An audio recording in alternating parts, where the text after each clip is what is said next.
Okay, we are live again. We are back. We are getting dug back. I will praise anybody who knows what that is from. Um, we're here again, and it is time to react to the 49ers' second of two second round picks. A little bit of a tongue twister there. The first pick, a little bit of a shocker in typical 49ers fashion. Wide receiver Deshawn Stribbling.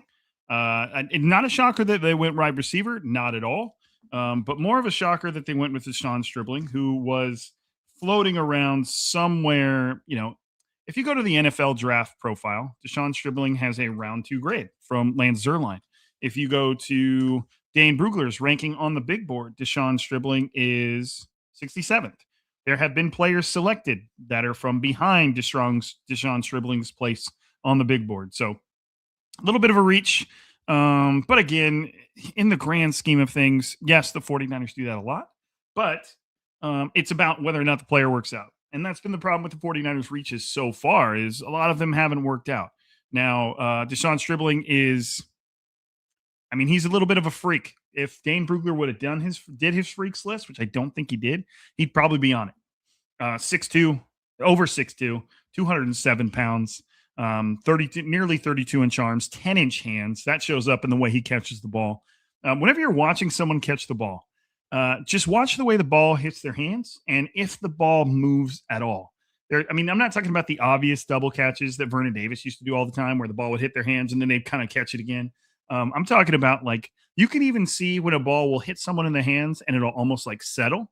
It'll hit it and move a little bit. It'll settle and kind of rest a little bit. But if you've got good hand-eye coordination and you've got big hands, usually when that ball hits those mitts, it just goes thunk, and that's what you're looking for. And that's what it looks like when Deshawn Stribbling catches the ball. Ran a 4.36. He's got big speed. My simplest comp I can have for you guys right now for what Deshawn Stribbling is and what his place will be in the 49ers offense is a faster version of Juwan Jennings. Juwan Jennings was, what was he, a 4.7? Deshawn Stribbling's 4.6. Now, he's not quite as big as Juwan Jennings, but he has the same knack for playing the ball. He blocks. He takes pride in his blocking, and he runs solid routes. He's great in space. You want to get him the ball and get him moving because then he hits that 4.3 speed gear and he takes off. So, we can sit here and talk about how much of it is a reach until we're blue in the face. But again, like I said, I'm looking at Lance Zierlein's draft profile, and he has a round two grade for him. So technically, 49ers took him in round two, beginning of round two, but it's not worth tripping over. I am interested to see how the 49ers are going to get him involved. Where are they going to put him? Let's say Ricky Pearsall is healthy and he's at Z. Christian Kirk maybe plays in the slot. They didn't sign him to a deal that means he has to be on the field either, by the way. And then you've got Mike Evans at the X. So maybe you're rotating Deshawn Stribbling with Christian Kirk in the slot. That's where you're going to want him, at least in the beginning. It's not going to take the 49ers very long to start running to Deshawn Stribbling's side. That's just how he blocks and how he plays. He's a little bit of a jerk. I've seen some people whom I respect in the wide receiver world, like Matt Harmon, who does reception perception. He had some good things to say about him. I haven't tested out the sound. I want to show you the video of him talking about Deshawn Stribbling. It is on my Twitter if you want to go check it out. It's there. He's just talking about how Deshawn Stribbling was a late riser in the process, kind of started shooting up draft boards. He got to his evaluation late. He said he had a conversation with Dane Brugler saying this guy's going to go way above 60. It's just a matter of how far. And he went 33. So it will be intriguing to see he's one of those guys that I know when I see him in person at training camp, he's going to be impressive. So I'm looking forward to seeing how the 49ers using him. And no matter what, they just drafted a guy that has 6'2" with 4.3 speed, plus has physical characteristics. It's not like he's a frail, kind of like that Chris Brazzell mold where he's tall, but he's skinny, and he gets knocked. He's a contact guy. You're not going to really knock Deshawn Stribbling off his spot. So right now we're just waiting to see where the 49ers go from here. Right now the Colts are picking at 53. That means the 49ers are 5 picks away. I am a little surprised that the 49ers haven't moved at all. I figured they would want to come off this pick. One thing I haven't even mentioned yet that I should have mentioned. I mean, we're talking about their first pick. That's fine. The 49ers traded linebacker D. Winters for a 5th-round pick to the Cowboys. Let me get the exact number for you. I had just texted to you, old KP. 49ers are trading linebacker D. Winters to the Cowboys for a 5th-round pick, which is 152. So that's 25 spaces ahead of where their other 5th-round pick was that they got from the trade down out of the 1st round. So let's go see. I mean, somebody out there has probably put together a new tab of the 49ers, draft picks and who goes where. But the 49ers were in a little bit of a logjam at linebacker. D. Winters started all last year, but the 49ers brought back Dre Greenlaw. Let me see if they've got him on their roster so far. Yep, Dre Greenlaw's back on there. They also spent a 3rd-round pick on Nick Martin just in the last draft. So they had to clear it out. They're going to have to make way for him to get some playing time. They probably like Nick Martin and Sam a little bit, given his ability to rush the passer. The Colts just took linebacker C.J. Allen. That's a very Colts pick. That feels like a Colts pick. So Dre Greenlaw, Fred Warner, those are your first 2. Then you got Nick Martin, who I'm assuming is going to rotate in as a little bit at Sam. Then you still got Curtis Robinson on the roster. You got special teamer Garrett Wallow on the roster. And you had D. Winters. So one of them had to go, and it was likely going to be the guy with the most experience that somebody wanted to trade for. So the 49ers get a 5th-round pick. That means now the 49ers have 3 4th-rounders and 2 5th-rounders. If it were me, and it's not me, I would be using those 5th-rounders to maneuver around the draft board, just so you get to go home early and you get the guy you want. But so far, nothing left. Right now, I am Patriots trade up to 55 with the Chargers. I'm just trying to make sure we're not missing everything as we roll through this. Matt Barrow said the 49ers are 4 picks away. What are we thinking, draft watchers? Edge, Romelo Height. Edge, Deshawn Barham. Edge, Gabe Lucas. Defensive tackle, Chris McKellen. Defensive tackler, Tyler Onyedem. Texas A&M. Tackle, Caleb Tiernan. We'll see. Eagles are picking right now. Then you got New England, Jacksonville, and Chicago. And then it's the 49ers pick. So there are 4 more picks before the 49ers roll. And let's see where they go. Again, a little surprised that they didn't try to move up. The Patriots traded up to 55, sending the Chargers picks 63, 131, and 202. Okay. How far did they? It wasn't even that far of a trade. That's costly. That's pricey. Oh, and there goes the Patriots traded up for defensive end Gabe Yakas. Ooh, that's who I wanted the 49ers to get. That's okay. It's okay. Let me mark him off on my big board. What are the Eagles picking? That means on the Twitters. I shouldn't be spoiling picks. There's KP. Let's get him in here. Oh, the Eagles went with tight end Eli Stowers out of Vanderbilt. Tight end 2, I believe. I will add KP to the stage here, and you can roll in whenever you're ready. Eli Stowers going to the Eagles, and again, tipped a little bit of pick there. I'll wait on that. I don't want to ruin anybody's draft experience. That's not my goal. Okay, so that takes him off the board. I'm pretty sure no one has drafted Emmanuel McNeil-Warren yet, which is weird. I can't hear you, KP. You might be muted if you are talking.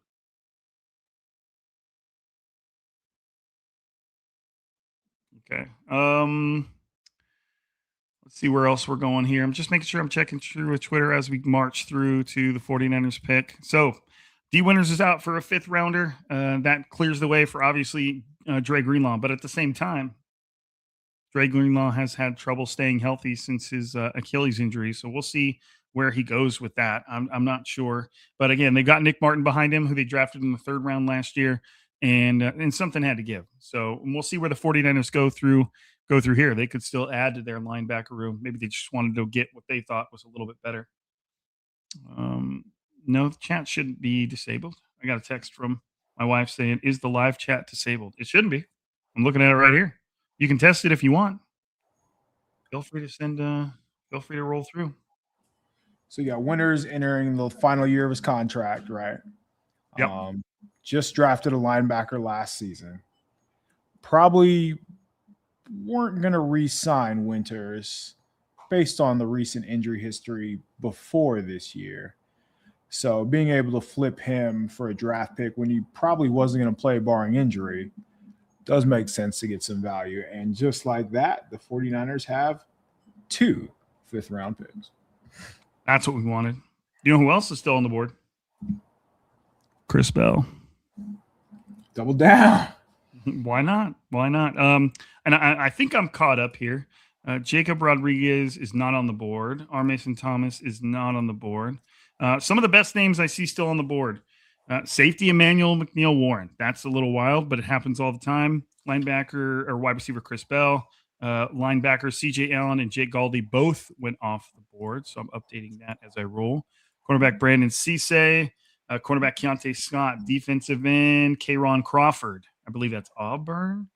Emmanuel Pregnon still on the board. So there's some big time options here for the 49ers who are starting to look pretty smart, having kind of held on to their board, let it come to them. But who knows where they could go? It's going to be running back Mike Washington Jr., isn't it? This is just going to be a weird. Them taking a running back here would be hilarious. My wife was texting me, Katie, if you want, get on your phone onto the stream and leave a comment. Just make sure everything should be working. I haven't turned anything off. Let's see. So you've had a little bit more time to digest Deshawn Stribbling, who I told before you got in here, I told the stream he might, the way he fits in this offense, he just might be Juwan Jennings with wheels. I mean, so I haven't tweeted it out yet, but I do have a clip. And in these clips, he's like blocking DBs into the sideline, which who does that remind you of? Right. He's also like, there were plays where he lined up at fullback in a goal line setting one time. So like they used him in the backfield. They did a lot of different things with him. They trusted him, and to be able to use him all over the formation is pretty telling to me. Yeah, and I mean it's okay. Here's Ted Nguyen. He said, "Wow, Stribbling is an awesome, perfect replacement for Jennings. Good blocker, physical pass catcher. No wonder 49ers wanted to keep trading back. Really good after the catch. Averaged 7.3 yards after the catch, which was more than Omar Cooper Jr." Yeah, Shanahan's going to want to get him in space big time because one, he's 6'2", over 200 pounds, and with 4.3 speed. So if he gets moving, then they're going to have DBs that are mailing that one in, at least a little bit. Low bar to clear Omar Cooper, but oh my goodness, first rounder, bro. Yeah, we are waiting. We've got the Patriots pick is about to be announced. I know what that pick is because I was snooping. And then we've got Jacksonville, Chicago, and the 49ers. KP, do you have a big board sitting in front of you? Are there any names? Yeah. Go? Man, honestly, if Stowers would have been available, I wouldn't have minded that. I know they just took one, but if you were talking best player available, that would have been it. But he just went. Some of these. Wait, has McCoy still not been selected? No. Wow. Come on, McCoy. No Emmanuel McNeil-Warren either. Unless I just missed that one, but I don't believe I did. I think he's still on the board. Emmanuel Pregnon's still on the board. Eli Stowers is off. Let me fix that one. I said it before. I told you this before. I think if we're talking safeties, AJ Housey is like as Raheem Morris as it gets, just with his ball hawking ability. Like I think he's a true ball hawk, not just somebody who's, like kind of jumping the quarterback, baiting the quarterback and getting lucky. I think he's a true center fielder. So if that's the role they're looking for to kind of maximize Malik Mustafa into what he did well as a rookie, that would be somebody. But at the same time, I think, I don't know, it's early, but the 49ers showed don't care about big boards. So Markel Bell is a guy that I'm pretty high on. I think he's closer to a top 50 player. Oh, here you go. Adam Schefter, it's not 49ers. Vikings are sending former Pro Bowler linebacker Jonathan Greenard to the Philadelphia Eagles in exchange for a third-round pick tonight, number 98, and a third-round pick next year. That's from Adam Schefter. Weird seeing a tweet from Adam Schefter say, per me and Rap Sheet. Yeah, I know. Greenard and the Eagles then reached an agreement on a 4-year, $100 million extension that includes $50 million guaranteed. Which is nuts. So he's 29, just had season-ending shoulder surgery, and you're always going to have to pay him. I don't think that's what you wanted, honestly. I mean, that's the biggest thing is you're in the middle of a draft and you trade. Now you're trading draft picks for a proven player. The 49ers love doing that. We know they love doing that. The fact that you have to immediately pay him. Now, the 49ers. And not just pay him well. Like, give him a hefty contract. The 49ers did just clear up a bunch of cap space by turning Osa Odighizuwa's salary into a signing bonus. So maybe they're clearing the way for somebody. Maybe they're just trying to, open up some space. It all rolls over anyways. Okay, there's the Jaguars pick. It's in, and it's going to be Chicago. My wife says my YouTube chat isn't working for some reason. Says it's blocked for child content. Excuse me. Maybe I mess with it. Let me get on here and mess with the settings. There is a little thing you have to click. It does say yes. It's made for kids. This is not made for kids, but kids are more than welcome to be here. This is absolutely not made for kids. So hopefully that just changed it right there. I'm sorry to everybody who's been hanging out and it's not letting you comment.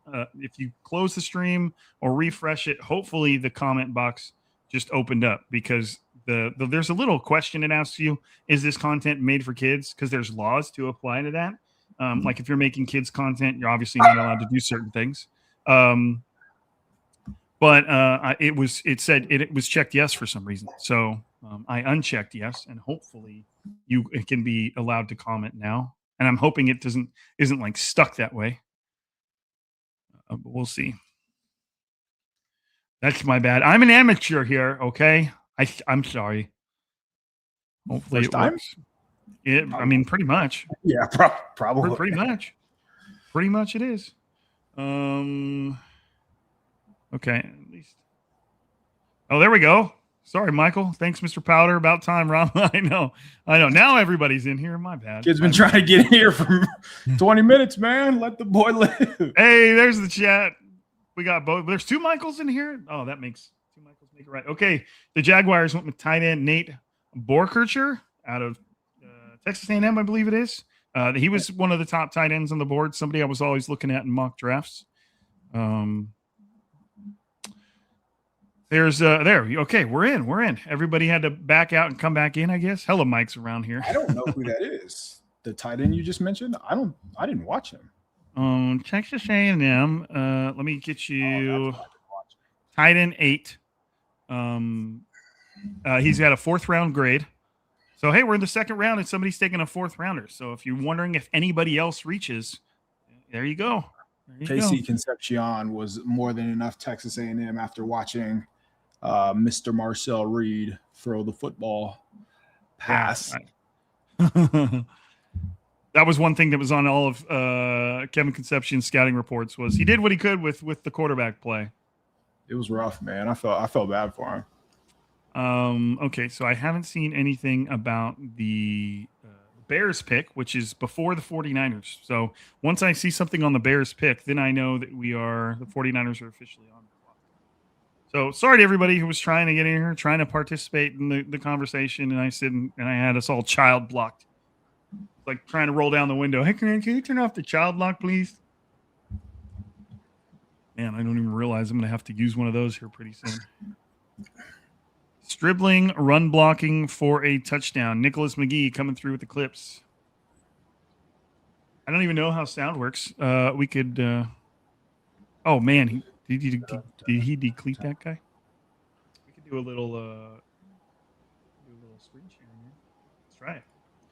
Let's try it. I know this is not the greatest podcast content, but we're on here experiencing. Let me share my screen. Here we go, and this is a video. I know those of you that are not on the YouTube are not going to be able to see this because you are listening to this in podcast format. But this is where's he at? Oh, there he is over there. I'm assuming he was number 1. That'll get drafted. And got him. Man, I used to go when I was a coach, I used to go so crazy whenever my receivers would block for a big gain. It's a touchdown, man. Like you get I credit would go for that. crazier. Yeah, I would go crazier for my receivers blocking than I would them making catches. Like that, I just considered their job. Like, good job, let's get up and do it again. But blocking for that just shows who who's really out here for it. Yeah, that tells you like who's really trying for the team, man, and it tells you you're selfless. You're not just trying when the ball is coming your way. That rubs off. It matters. Right. All right. I still don't have we're seeing that the 49ers are on the clock. Okay. So I do see right here the Bears have made their pick. I can see who it is. I'm not going to spoil it. We're going to let that rest. And the 49ers are officially on the clock for the second of 3 times today. And so I'm going to get Twitter off the board here. If I was making this pick, I mean, I guess I would go safety Emmanuel McNeil-Warren, still on the board. Yeah. If you like him at 33, you're going to love him at 58. Right. Quarterback Jermod McCoy. Chris Bell is still there. I don't know if they go receiver, but that would be aggressive. Emmanuel Bregnon out of Oregon, still there. One name we both like a lot is defensive end Danny Dennis Sutton out of Penn State. Yeah, he is still on the board. I really, really think they go pass rusher here just based on, but it's got to line up with their board if that's how they're holding it.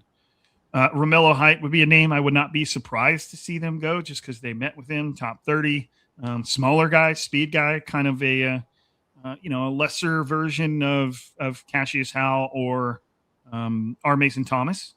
Has better measures than Cassius Howell, but don't think quite had the production. I mean, you're talking about the SEC Defensive Player of the Year.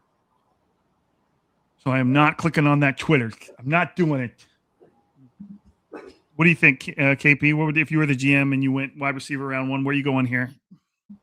Yeah, I mean, it feels like pass rusher, but who is that? Our boy Gabe's still out there, right? So, no, Gabe got drafted. Oh, he did get drafted 3 picks ago by the Patriots. A bad big board. Man. Patriots traded up with the Chargers to draft Gabe Yakus. There we go. It seems like we've had a little run. Oh, Matt Mayoko just said they traded back. Did they really? All right, let's see where we're at here. Hopefully it's not far because I want to stay on here.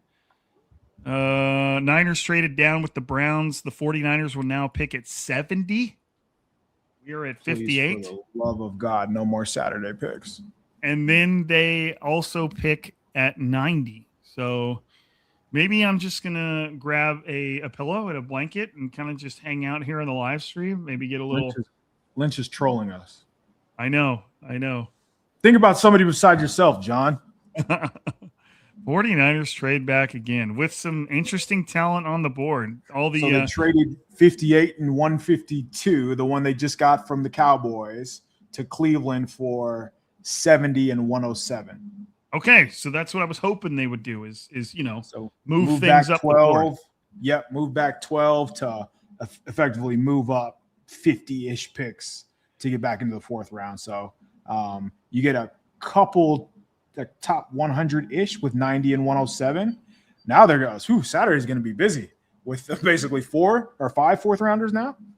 They're back to 4 4th rounders because remember they gave one up in the swap to go from 27 to 30 here. So they're back to 4, but 107 is that's 20 spots, 18 spots earlier than their highest 4th rounder used to be. No, they still have 125. So now they're 20 spots ahead of that. So they've basically got the 2 running backs. I know they've basically got the entire 4th round scattershotted. They've got it figured out. Yeah. They're going to take every player in the 4th round. Now they still own a late 5th round pick. It wouldn't surprise me at all if the 49ers would want to get rid of that just based on the depth of the draft. Sure. To maneuver, man, dropping back 12 spots to gain 50 with the other pick. They must just think they've got like a sweet spot over there. That's a little wild. Well, I'm willing to hang out. That's a lot of picks, but I'm willing to hang out. No point in jumping off for 12 picks. more. You can literally see the 49ers logo on the ticker. So pick 33 is a reach, 70, 90, 107. The board is falling with quite a bit of good talent available. Yeah, 49ers are using it to their advantage. I'm sure the 49ers wanted to trade back from 33. They just probably felt like they never had an offer that made it worth it. Right. Made it worth it.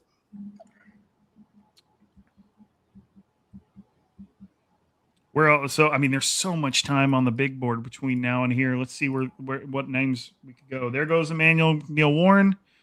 That's how you know with the pick that the 49ers, that's how you know they had no interest in him. So with the pick that the 49ers traded away, safety Emmanuel Warren goes off the board way later than everybody expected him to. I mean, he was a very, very consistent first round talent. I mean, yeah, like Mike says here, it was good compensation. They made out well with, and I could go run to the draft chart and see how it pans out. It's just not. It looks like good value. I'm sure nobody's interested in trying to hear me do math again. So I wonder what 70 means for them. So now today they'd be at 70 and 90. They'd be at 70 and 90. Players still on the board. I mean, there's so many picks between then and now, so it almost doesn't matter. Emmanuel Pregnon, Chris Bell's still there. K'Ron Crawford's a big name. I'm leaning, like we talked about, Dennis Sutton. There's the compensation up on the TV on the NFL Draft Network. Second round pick 58 and 152, getting back 70 and 107. It's not bad. Not bad. That'll do. Your boy Keith Abney still on the board. That's why you keep trading back. Love it. Good players are still there. First rounders are still there. Yeah, it's wild. Elijah Surratt, a receiver I like a lot. I mean, I guess AJ Halsey's down there. That's a true, a free safety that if they liked him. Wide receiver Ted Hurst is fun. Jennings Dunker, the mullet guy. Starting to get in the range of some of the tackles that they met with, not just Bell, but the big fella from Memphis. Where we got Texans making their pick right now. Where are the Texans going? Oh, don't get up there and make a speech, man. Just make the pick.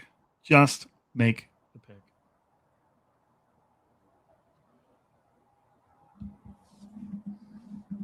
Still talking. Speech. I remember I went to this award ceremony for teachers one time, and it even said on it was a speech that was graded. It even said on the grading criteria that the best you could do is with a speech that was under 4 minutes. And I was so irritated. Everybody started going on. Marlon Klein out of Michigan for the Texans. A little bit of a tight end run going now. Oh, yeah, we did. Tight end is a position that the 49ers could use. The guys that they met with are all pretty entrenched into the fourth round. Yeah, they are. For sure.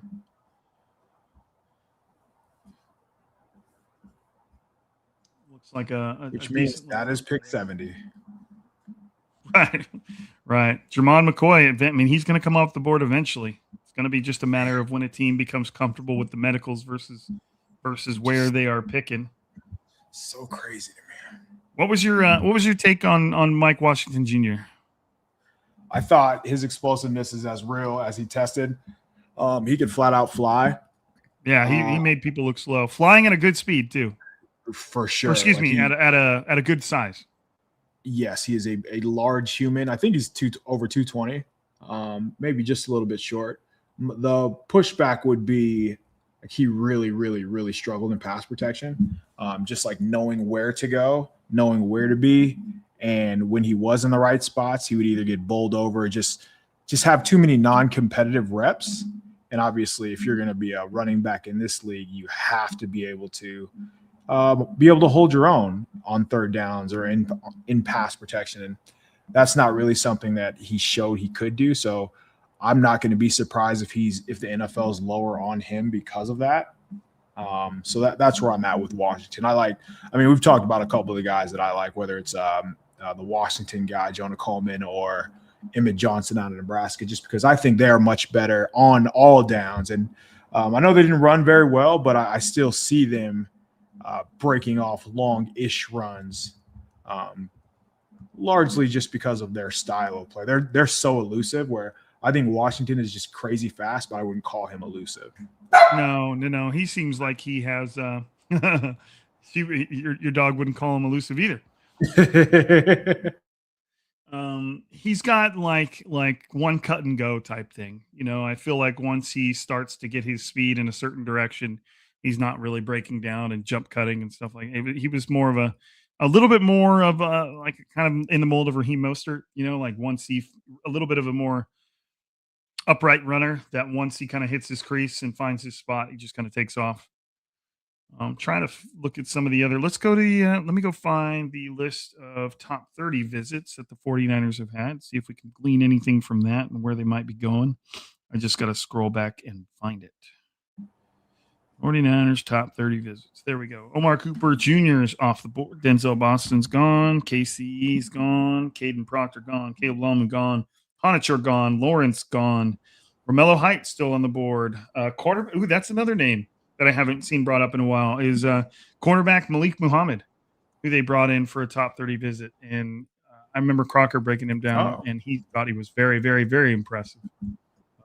That could be somebody. Yeah, I mean, honestly, any Texas player, like just that defense, a lot like the safety they had last year that the Eagles drafted, they are so aware. They are so football savvy. They know how to play the game.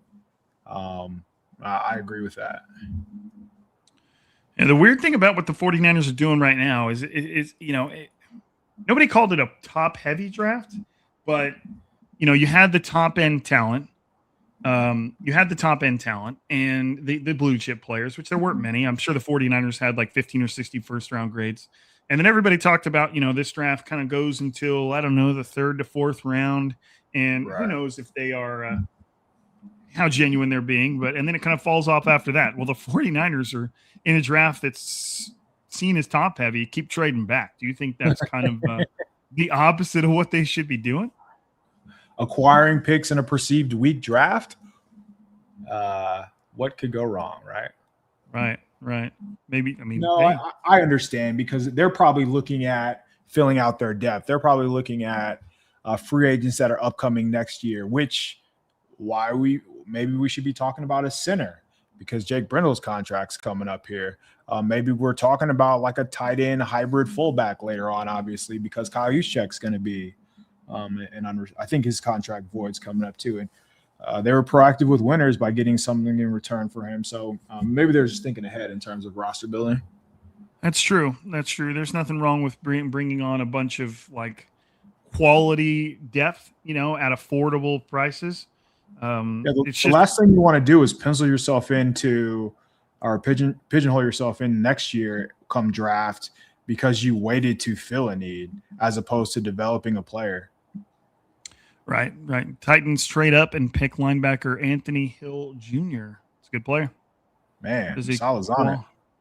Yeah, he is. He's the one making the picks right now. For sure. I'm not going to take this job unless I get to call the shots in the next 3 drafts. Deal? My little sister's sending me clips of Kyle Shanahan just looking pissed and depressed when the 49ers selected Deshawn Stribbling. Yeah. Who made that pick, Kyle? I wonder. Yeah, when, it's if you think anybody in that building is choosing which receiver they take other than that guy, you're crazy. The guy played college receiver. I feel like he's just trolling McVay. Yeah, that would be hilarious. He seems like the type of guy who would do that, because he's always just, cracking jokes at the podium and whatnot. He definitely seems like the kind of guy who probably got sent McVay and how they were looking yesterday.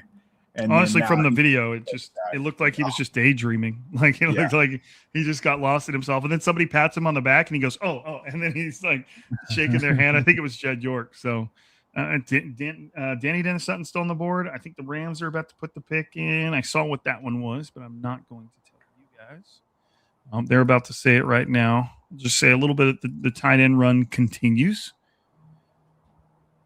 And which is funny coming from the Rams because they were the 3 tight end set team, and all 3 of them are good and can catch passes. So now they're just going to add one more. They're coming out. Can you run 4 tight end sets? You can now. Max Clare, there's the pick. Tight end, Ohio State, Max Clare. Smooth mover, better at Purdue. Okay, what is that? What does that tell me? Better at Purdue. Yeah. Okay. Watch him a couple of years ago, and you're gonna love him. Yep. Got it. Not good anymore, but was good. I don't know. Do you guys in the chat have any names that you feel like? I mean, we're already at pick 61, so 70's coming quicker than we thought it would. But I'm looking at the names here. I like wide receiver Elijah Surratt a lot, but I don't think they would go double there. But again, they don't have a lot of players there that they're totally reliant on or can rely on. There's still some defensive ends out there. Dennis Sutton, Romelo Height. Let me go to – no, this is Dane Brugler's the beast. K'Ron Crawford. One defensive end that I like a lot that's not here – I have to scroll down a little bit. Is Deshawn Barham? Did you watch him? Yeah, for sure. I watched him and Moore, and I came away liking Moore quite a bit. But I watched Barham, and he's a bit undersized. I feel like that's the kind of player that you would trade out of here for. Just under thinking like we need somebody to set the edge. We need somebody to play with that tenacity, and that's kind of who what Michigan does with those undersized edges. So. Had more probably a round-ish higher, so not surprised to see him go in the 44s, even though I had like a mid-third on him. But I was more like 4th round for Barham. Right. Yeah. And I don't know. I don't know where they see obviously the 49ers, again, have their own board, their own value system. They don't really care about the consensus. But what I liked about Deshawn Barham is he had a decent amount of pass rushing chops. He could definitely get better. He had good measurables. He had good hands, good athletic testing. He's somebody that you could probably keep on the field for 100% of the snaps. You know what I mean? You could have him playing Sam. He's athletic enough to drop back into coverage and do a little bit in the flat there. And then when it's an obvious passing down, or I guess he can definitely hold up against the run a little bit bigger. And then when it's a passing down, he can rush. So. It would be an interesting piece, somebody that I think would help the 49ers a lot. And, I think he also still has quite a bit of development to do. It's funny, the 49ers, the 2 picks that the 49ers have traded out of, well, 2 of the 3 have turned into Omar Cooper Jr. and Emmanuel McNeil-Warren. What if those 2 players were their first 2 picks? We'd be like, damn, they're killing it. I mean, you wouldn't be, but a lot of people would be. Not I. I understand why he's still available, just because when you only do one thing in college, like for Stribbling is a great example. I just mentioned, like, they're using him at fullback, they use him at tight end, they use him all over the place. So you tell NFL coaches that you are available to play multiple roles. That's not who McNeil-Warren is, and that's not like a slight him at all, because he was very good at what he did. Unfortunately, you have to be elite. Like, you have to be I don't want to say transcendent, but you just have to be top tier at that one thing. So you're leaving too many guessing games, essentially, when you can only do one thing. And that's why he's still here. Right. Let me see where we're at here. If anybody's made a pick. There's the Bills picking. So that's 62. So we are 8 picks out from the 49ers being on the clock again. Let me take another look at those top 30 visits. Chris Brazel's still on the board. Defensive tackle Tyler Onyedem is still on the board, and he's got a 3rd round grade. I liked him a little bit. Quarterback Malik Muhammad from Texas is still there. Again, these defensive end Deshawn Barham, Dane Brugler gave him a 3rd or 4th round grade. Big wide receiver Colby Young. The rest are later in the draft, so there's no sense in going over them. At this point, it's kind of just letting the board fall to you. I'm trying to look at interior offensive kind of Connor Lew. I've seen that name mentioned a lot. Offensive tackle Caleb Tiernan. I've seen that name mentioned a lot. So Tiernan might be a guard. He has like really short arms, but he's the kind of competitor. He's like the classic tackle convert, almost Dom Pooney-esque, where he's almost guaranteed to play guard, but at a high level, at a relatively high level, I should say, based on where he was selected. So I could see them being interested in Tiernan and then sliding him inside the guard. That he would realistically give Jones a run for his money to start in training camp at least. Played a lot. He's almost 6'8", 323 pounds. 32 and a quarter inch arms, so on the shorter side. Don't quite meet that 33-inch threshold. Dane Brugler says a refined pass blocker whose run game consistently needs work may be best at guard. Tiernan relies on refinement to compensate for his average length and redirect skills, using disciplined hands and poise to execute assignments. He'll have swing tackle ability, although his best position long-term might be guard. Yeah, I think those guys who rely on technique are the ones you want to bank on, especially here, because they're used to playing that way. They're used to not getting by with their athletic gifts, so they had to learn how to be technical. They had to learn how to be sound. Right. And that's why I was never – I still get it because he's smaller in general, but that's why I was never too down on Cassius Howell, who went to the Bengals. It was just a matter of – I felt like, he'd been playing with those arms throughout his entire collegiate career, going up against good offensive tackles, and he'd found a way to win plenty of times. So I figured that was somebody that had just gotten used to dealing with their inefficiencies. Well, I got Derek Moore on here. I need to take him off because he was drafted by the Lions, I believe, if I'm not mistaken. And the Bears took cornerback Davison Igbenison. I loved him, actually. I was a big fan of him. Very linear athlete, probably a little bit limited, but he does a lot of things well, man. Yeah, they traded up to make that pick, I believe. I don't know. Their draft so far is T.J. Parker at 35 and Igbenison at 62. Yeah, I figured they'd be going defense heavy. That's what's kept that team from winning a Super Bowl, essentially. Their defense is just a little porous. Keith Agney's still hanging out. Max Clare went off the board. Got to update my big board here, Robbie. There we go. Still looking at Danny Dennis Sutton. That's probably my pretty high up there. But if they're trading back, if they're trading back this far, they've got to be comfortable with a lot of players. Does it like speak to a position to you? Does it give you the idea that they could be looking at a certain position that they don't feel like is going to come off the board? We haven't seen any tackles, right? Nope. So like Manuel Pregnon is also still on the board. Wonder why he fell so far. I mean, the age thing is real, yeah. Just because how much better can a 25-year-old get? Right. Well, and it also makes the evaluation harder because you're evaluating a 25-year-old playing against like 19 and 20-year-olds, 19, 20, 21-year-olds. Exactly. So you should be dominating. Right. Instead of trading on the 55th pick, the 49ers should have taken Emmanuel McNeil-Warren. Good stuff. Good stuff, Grant. Thanks, Coach. Thanks, Coach. 49ers draft selection. Deshawn Stribbling is the nephew of the original Rock of WWE, Don the Rock Morocco. Okay, good take. Right. I did see, can't remember who it was from. It said Deshawn Stribbling's dad was like a 11 or 12-year Marine. It said that kind of shows in Stribbling's work ethic. I was going to say, explains his play style for sure. Right. Trying to see if we got some. Ole Miss quarterbacks had a 136.7 passer rating when targeting Deshawn Stribbling last season. That's from PFF Jeff Deeney. Caught a lot of underneath routes, but he also really did well at the intermediate level. And at the intermediate level, he did not struggle when it came to contested catches. I believe he was 4 of 6. So being able to win through contact is huge in the NFL. He has a 78.8 receiving grade from PFF, 2.15 yards per route run. Those are normal.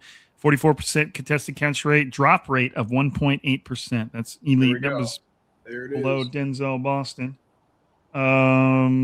Grade versus man coverage, 69, which is above average. Chargers are picking. I don't believe I've had this pick spoiled for me. Let's see where we're at. Jake Slaughter, center. There we go. Somebody drafted some pavement movers. When are we going to get the run? On what, the interior guys? or just like that position in general. You would think that position's like uber valued, right? Yeah, I mean, I don't know why it's maybe it just speaks to the class too. Right. I've heard quite a few center names in here that people like. Chargers draft 63rd overall, Florida center Jake Slaughter. I know. Sam Hecht, is he still on the board? I believe so. Haven't seen the name. Come on, man. You want me to search it? I could search it on my big board. Yeah, he is 84th on the consensus, and he is 92nd on Dane Brugler. So he is still hanging out. It's a good player. Yep. Anybody in the chat want to throw out some names? I mean, you got to be a special kind of weirdo to obviously be pulling out names. Arguing about names right now? I know. Give me this guy. Somebody's name is Dominique Orange. Big Citrus. Yeah. Is that really his nickname? Yeah. I thought I read that. That is a fantastic nickname. Yeah, incredible. You're not going to find much better than that. Big taken just for the nickname. Right, man. I just want to say that for a while. Quarterback Jermon McCoy still hanging back there. Yeah, it's easy for us to say that we take him, but we're not the ones with our jobs on the line. I know. So, like 3 years from now, if his bones are rubbing together in his knee because he's all out of cartilage, like who has to answer to that? So Right.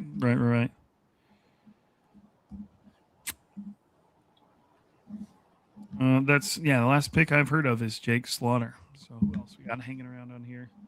Chris Bell, still there. Could you imagine? Sean Stribbling and Chris Bell, and then it wouldn't matter. You could just say they flip-flopped him, and they took Chris Bell 33rd and Deshawn Stribbling 70th. Everybody, that makes sense. Crocker, when I was talking about Emmanuel McNeil-Warden, said he liked Keontae Scott better. Now, you mentioned Keontae Scott as a nickel guy. Did you see any safety play from him? Did they ever use him as a safety? I thought he was, I don't want to say exclusive, but I'm pretty sure he played like slot nickel. I can look it up, but I'm fairly certain that was his role. And that could have just been at Miami. And that could have just been at Miami this past season because obviously they bought a bunch of players and helped them get to the Natty. So I would be interested to see. I can look it up. Weren't you tested very well. Wow, Bud Clark. Holy smokes. Did that Bud Clark just get drafted? He was supposed to go in the fourth round. Yeah, he's a legit like free safety type player. Legit Another guy. Really good example. Yep. Michael asked if. Oh wait, whoops, no, sorry, excuse me. Clicked on the wrong one. How do we feel about Josephs from Tennessee? Didn't you do a little bit of watching? Oh yeah, Josephs. I thought you said he was like your guy at some point. Yeah, I thought his play style was very conducive just with what wins. Like he plays hard. Like those are kind of players that I gravitate toward. Real quick, I got Keontae Scott up here. 620 snaps last season. We take away special teams, it goes to 561. 366 of those came in the slot. Another 141 of those came just playing in the box, so nickel. Only played one snap wide at cornerback. Yeah, Dane Brugler has him as his safety 4. So apparently Dane Brugler sees him as a safety. He said, plays like a linebacker in a cornerback's body, may give the right team meaningful snaps, and he has a second and third round grade on him. Scott offers a unique blend of quick processing and decisive speed that makes him a natural fit as an attacking nickel, although some schemes might view him as too specialized outside of sub packages. Along with on special teams, he can give an NFL defense meaningful snaps at the right position. So not like a glaring endorsement. And yes, Maddie, we did talk D. Winters, who was traded for a 5th rounder, and a 5th rounder that they've already given up. The season before that, Scott played almost exclusively on the outside. He did run a sub 4.4 at Miami's Pro Day. Scouts, it looks like scouts had him as low as 4.33 and as high as 4.38. So speed, not an issue. And then there we got safety Bud Clark. It feels like a Seahawks pick, not necessarily in the player, but just they seem to always have it's not reaches, but when they make their picks, they always feel like they're very specific. Like you could tell the Seahawks. I bet you their board is really small. Yeah. It wouldn't surprise me if the Seahawks board is very small, very tight, and they probably have a very, very specific type of player. For a specific type of role, like Julian Love was probably not going to be for everybody, but he ended up being essentially the glue guy, the captain-ish of that defense on the back end to hold everything together. So that's probably what they're expecting Bud Clark to be. I got a tip I'll pick just for the sake of a little bit of conversation. Did you see what the Cardinals just did? I did. Miami quarterback Carson Beck. They missed out on Ty Simpson, so they get Carson Beck. I don't know if you can miss out on Ty Simpson, but I said that with a little bit of sarcasm. I do not think that 49ers fans need to worry about Carson Beck blossoming into just an absolute stone cold killer. Yeah, he makes some questionable decisions, to say the least. I saw somebody say, did you remember reading that where they said they wouldn't rule him out of the first round? Yes, which, come on, man. I don't know if you know this, but leading into this season, he was like, and maybe it was last year. Last year, he was a projected number one quarterback heading into 2024. He's supposed to be the number one overall pick. Then he kind of tanked at Georgia, went to Miami this year, supposed to rebuild his draft stock, and that did not happen. I did see someone say that Carson Beck, when it comes to football, was like a genius, like a beautiful mind. Like it's like, man, what are we doing, man? We're just saying whatever about these guys. Just say whatever. He's a beautiful mind. He wins with his mind. He's Professor X of football, except for when it comes to throwing the football. Right. Reception perception. Unlike some testing merchants who get pushed up the board late in the process, Stribbling plays to both his size and explosive ability on tape. That was retweeted by Matt Harmon. Has most of his success on digs, curls, slants, and screens. So over the middle of the field. And that does not surprise. This is Deshawn Stribbling. Okay. That does not surprise me given his size. He's, some receivers like going over the middle and some don't. Yeah, when you're the son of a Marine, you're probably not going to mind going over the middle. No. Route percentages. He ran the 9 route 26% of the time. If you don't know, that is a go. That is a run fast route. The old go ball. Digs 15, curls 25, flats 6.5, slants 13. Interesting. I'm looking forward to seeing more on Deshawn Stribbling. And that's somebody, like, even in my own interests, where it was somebody who started gaining steam as it went on. I think you mentioned him to me first.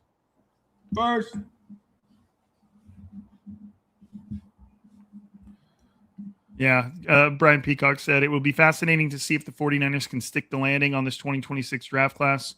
One thing I do know, if they drafted Omar Cooper Jr. and Emmanuel McNeil-Warren while jumping up from 138 to 90, it would have been an A+ grade by everyone.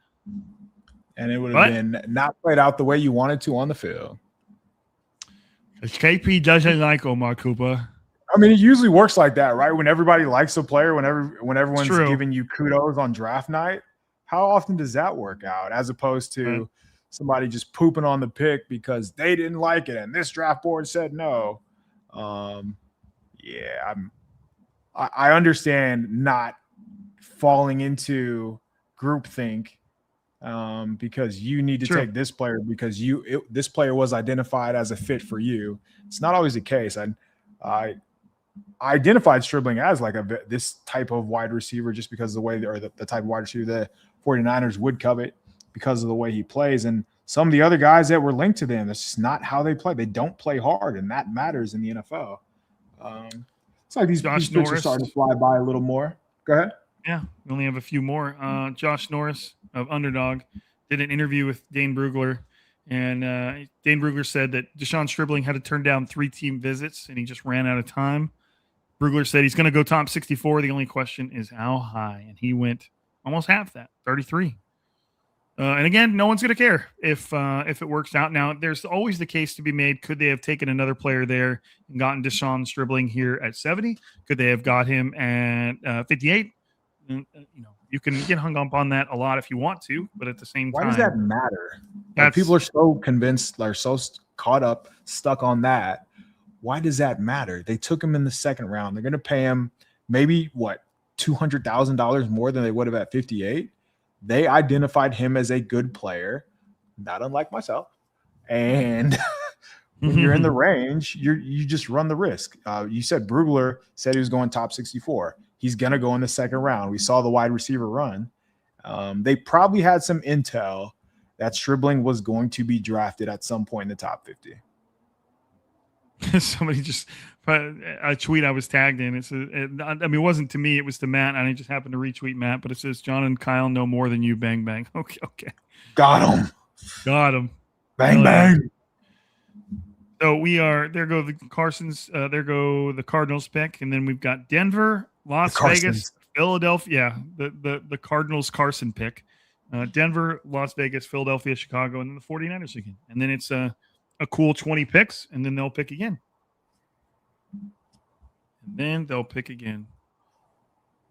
So we'll see where they go from here. SF Data Niners just made a post that said best 20 offensive line available. Up at first is Emmanuel Pregnon, guard, and then you've got offensive tackle Jennings Dunker out of Iowa, offensive tackle Caleb Tiernan out of Northwestern, interior offensive lineman Connor Liu, Auburn, Sam Heck, Kansas State, Markel Bell, Miami, offensive tackle. Do it. Jalen Farmer, Brian Parker, Demetrius Crownover. I haven't watched Farmer. Somebody brought him up to me earlier, and I thought that was interesting, like just as a fit. But I need to keep an eye on him, or I need to watch him if he does end up being the pick. There's the Broncos pick right there. Haven't read it yet. I don't know how you take notes, but I have notes on Deshawn Stribbling. I have notes on one game, and I have no idea what game it is. You just know that it's played. Right. So he did very well, but I don't know what game to go to. So that's fun.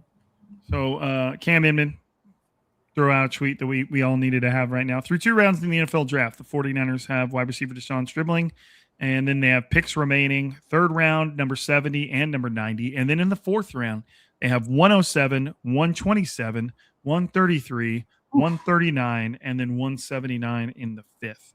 Get back up in the 3rd round, right? Do something like that. Take that 107 and couple it with your 5th and get on up. It seems like it's relatively cheap to do that. Right. Broncos making their pick right now. I'm not sure who's reading that. I know who it is, but I am not going to spoil it. Defensive tackle Tyler Onyeta. I believe they brought him in on a top 30 visit. Texas A&M, 48 tackles, 2.5 sacks in 2025. Played first 4 seasons at Iowa State. Got some of that big boy in his genes, and then went out on his own. Looks like a leaner, more of a disruptor type of defensive lineman. I wonder when Caleb Proctor's going to go. The Raiders have made their pick. So that means there is Philadelphia and Chicago, and then the 49ers will, we assume, draft a player. We'll see. Dare to dream. I know.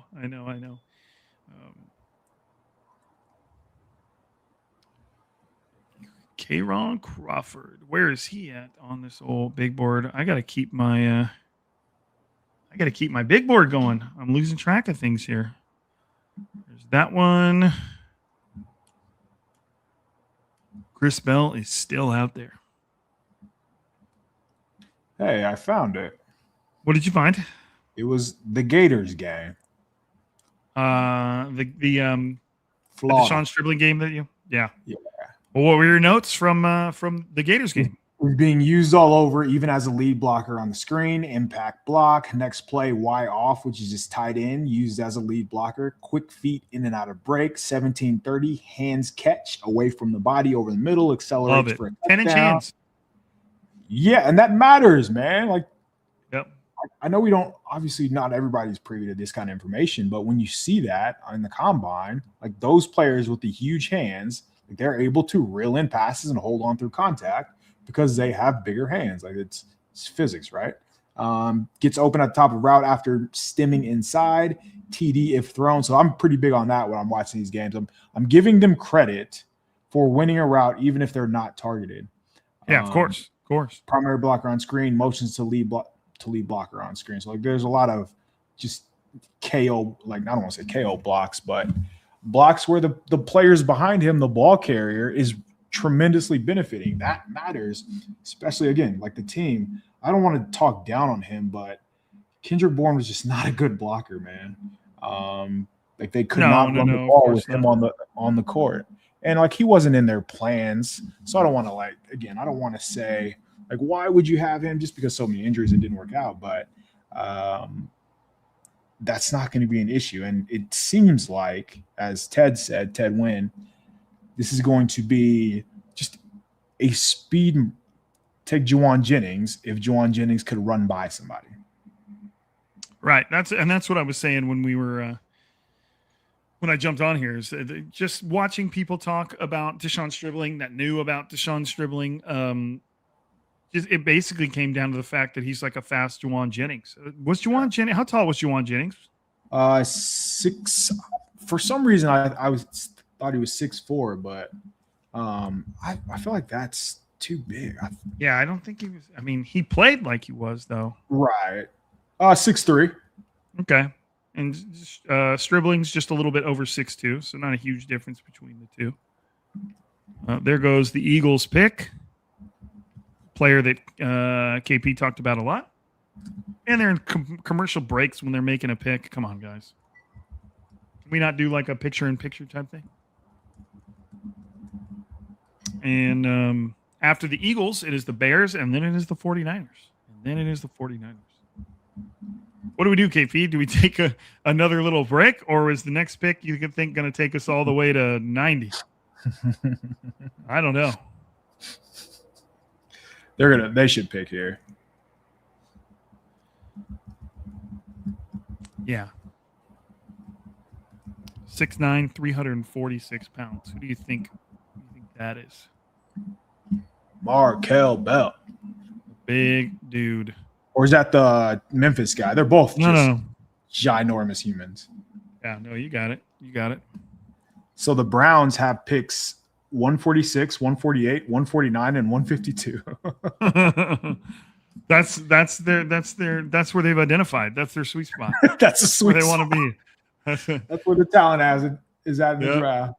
That's where they wanted to be. They still need a couple picks. They didn't have 150. Which one of those did they not have? They need more. They need they'll find a way. Give it time. They'll find a way.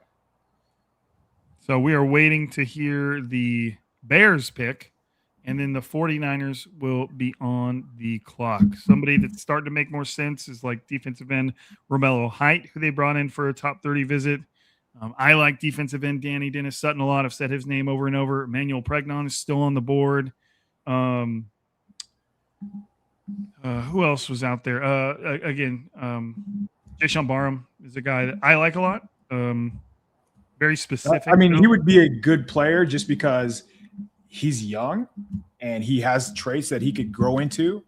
And I think that we haven't seen his best. Like, again, I gravitate toward those Michigan guys. I think they are just good football players that are sound. They know how to play the game. They're not going to make mistakes. And that's another thing that really cost the 49ers. Like last year, they're playing guys who probably shouldn't be playing, but when they are on the field, they're inconsistent. No, Eagles! Why, did you actually see the pick? Well, NFL's Twitter has announced it. So the Eagles at 68 went with Markel Bell. Good God, man. The giant offensive tackle. Again, they got Bell and Stowers. That is ideal. Well, it's the Eagles, man. That's what they do. Mm-hmm. Hey, who was reading that pick? Yeah, I heard. It's okay. All of KP's guys. Bud Clark, I have to find him on the big board. That was Seattle. He was down, right? Yeah, he's in the 80s. There's been plenty of other teams that have reached on picks too. Like 49ers aren't the only ones. Josiah Trotter, that was after Deshawn Stribbling on the big board. Derek Moore was after Deshawn Stribbling on the big board. And those players went shortly after. You just take the guy you think is going to be a good football player for you. All right, so the Bears are now on the clock, which would mean the 49ers are going to be on the clock. 49ers are now on the clock at 70. I have not seen who the Bears picked at the old 69 nice. Did McNeil Warren just have like the worst interviews of all time? I have no clue. That one puzzles me. And it happens all the time. Uh-oh. Oh, wait, no. Maybe Matt is trolling people. Barrows was tweeted, the 49ers are back on the clock. Maybe Emmanuel McNeil Warren here. And then he just says, too soon. I thought he was serious. I was like, no. Bears, just because the 49ers are on the clock, I'll tell you who Chicago got. The Bears went with Stanford tight end Sam Roush with the 69 pick. That's early. It feels early, but, I mean, he's a pretty well-rounded tight end.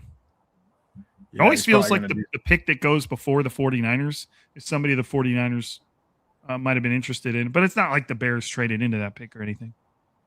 He's the kind of player that Ben Johnson could probably make some noise with. Right.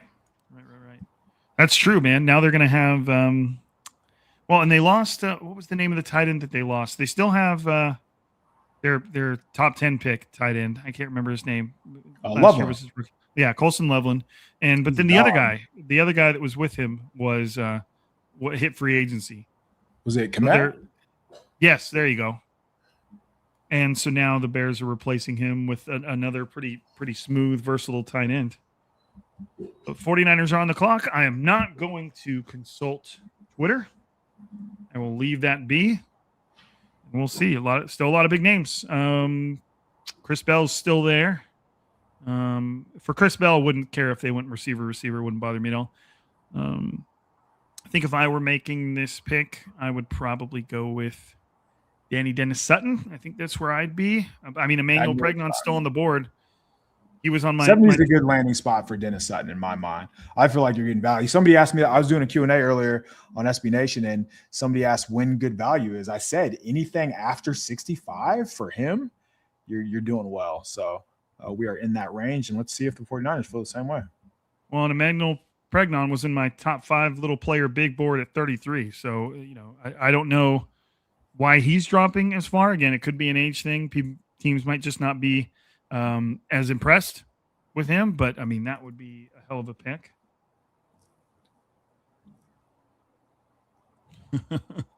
My buddy Kenny keeps texting me every time somebody drafts a tight end because it's always to a team that you feel like doesn't need a tight end, at least at that point. Yeah.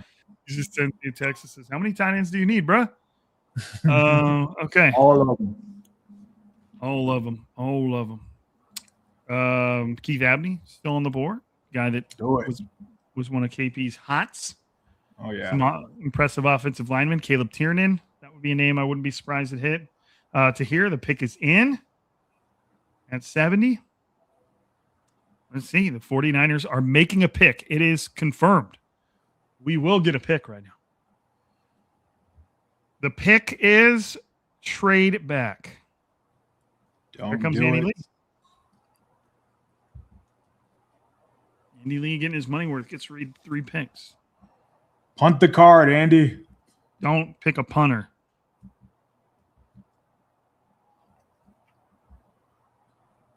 All right, 49ers pick. Edge Romelo Height. There it is. Oh. I figured that's where they were going. Plays hard, bursts to close, shoots gaps. Okay, Romelo Height, 6'2 3/4, 239 pounds. That is a pretty predictable pick. Brought him in on a top 30 visit. Yes. Smaller, faster, definitely speed. The same reason I liked Cassius Howell is the same reason that you like Romelo Height. Just didn't quite have the what you would call it, the resume, I guess you would say. Right. Did you watch any Romelo Height there, KP? Just offhand going against David Bailey. Let me see. I don't think I have any notes on him. I may. Played opposite David Bailey, obviously. Yeah. No, I don't. I don't have notes on him, so I don't want to lie. I see No, that. of course. I knew that he was undersized. I knew that he was smaller. I knew that he was bursty. He popped a little bit when watching Bailey. Designated pass rusher, which is what they need, right? They have, you would think the 49ers have built the foundation to get to the passing downs by investing in some of the players that they have. So don't have strong takes right now on Height, but that will change. I said before when talking about Michigan, I firmly believe you take these players who are on really good collegiate defenses. Texas Tech, they were a top 5 defense, top 3 defense in college football this past season, largely because of their defensive line investments. And Romelo Height, one of his top comps on Mock Draftable, is the same player Raheem Morris drafted in the 3rd round with the Rams, Byron Young. So that's pretty interesting there. Just obviously the size is a little off, but guy who ran well, guy whose his broad jump is his broad and vertical jumps are insane. So vertical jump 39 inches with a 94th percentile.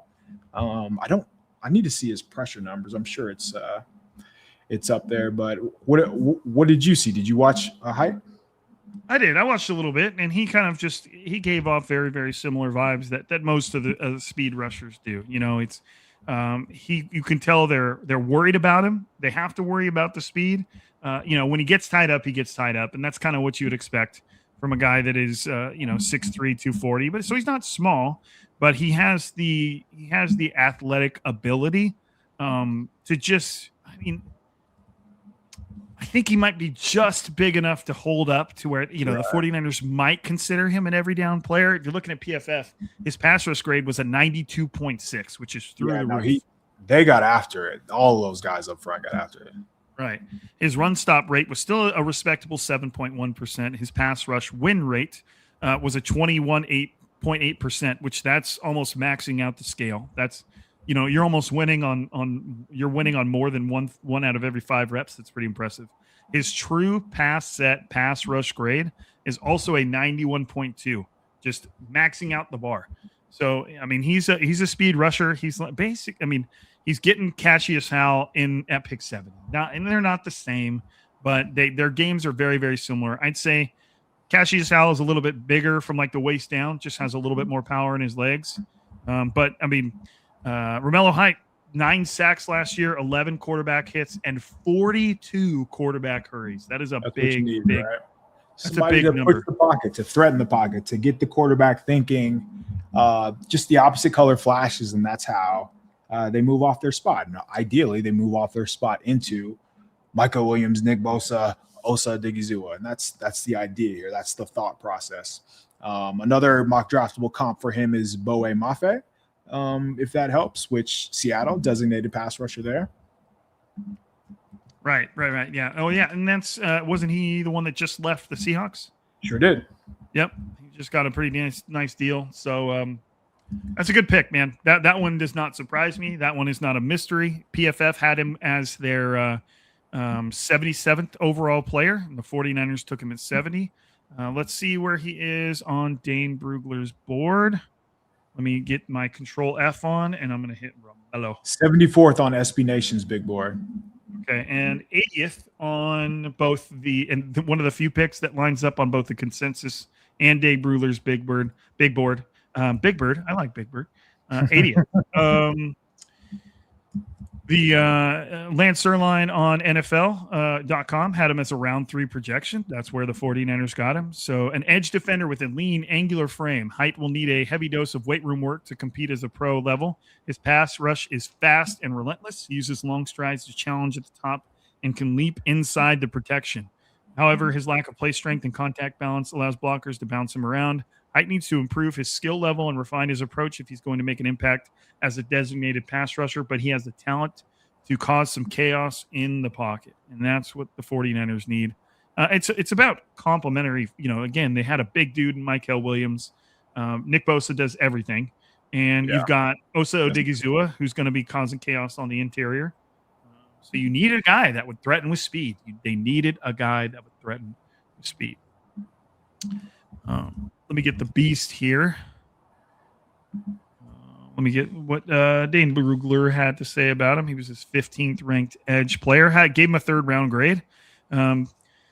Dane said there aren't many edge rushers with Height's slender size profile who find sustained NFL success, but his twitchy get-off and rush movements can be weaponized by the right defensive play caller. He projects as a sub-down designated pass rusher in the NFL. He says smaller than most successful edges, but keeping him blocked is easier said than done. And again, at pick 70, you're not going to be getting just players that are complete. You're going to be getting players, for the most part, that have a role in the NFL. And Romelo Height's role is going to be third down, run as fast as you can. Yeah, so they clearly valued him over Danny Dennis-Sutton. Yep. 49ers love to stick to their top 30 visits. They love to stick to their top 30 visits. So I like that one. I do. I don't have a problem with it. I understand it. It was one that was, he was a consistent addition to mock drafts just because he met with them. Everybody kind of expected. The thing with Romelo Height, though, and the reason he wasn't on as many drafts as some of the players you've probably seen is it's at pick 77. The 49ers were at 58, and then they didn't pick again until 127. And now trading back from that 58 to 70 kind of put them in the sweet spot for him. And they felt like they could do that too with 90 on there. Commanders are picking right now. The guy who's picking for the Commanders has been up there for a while. I'm not sure what he's doing. Just make it happen, man. We're in round 3. Antonio Williams for going to the Commanders. No more Brandon Ayuk. There's no way they're trading for him now. Not that they ever were. Michael says speed. He said it a while ago, but I just keep looking back at it. Romelo Height. Interesting when you see these names consistently paired with the team throughout the offseason, and then they actually take that player. You're like, oh, okay. They did the thing. So right now, as you do we do these draft exercises. We do these draft exercises, and sometimes they feel a little frivolous. Sometimes they feel a little pointless. But right now, the 49ers went wide receiver with their first pick, and then they went edge rusher with their second pick, which is about what we have looked at over and over. So KP, what are your thoughts, man? What do you are they going offensive tackle with the next one? Yeah, that's interesting. I would imagine so, right? But then again, you're in a position where now you can be a little flexible, and now's where you can truly go best available after clearly drafting for need with wide receiver and edge, as everybody expected. I get the feeling that it's DB, though. What about you? I have no feelings. It's just, man, you got your pass rusher. That to me was the most glaring need for the team. It was, with Bryce Huff retiring, they really had, what's his name? The guy they kept around that was playing. He got injured, but he was playing behind Bryce Huff. Sammo? There you go, Sammo. So he is coming back, but they still needed a guy who they feel like can really make a wave in there. Dieter tweeted, when you see Romelo Height, Osa Odigizua, Michael Williams, and Nick Bosa lined up across from you on third down, and it's that gif of the pilot wiping all the sweat away from his brow over and over. Speed. Bengals select. I don't want to. I don't know. Okay, it's on the screen. Bengals went with cornerback Takario Davis. That guy has long, skinny arms. Are we gonna get a running back today?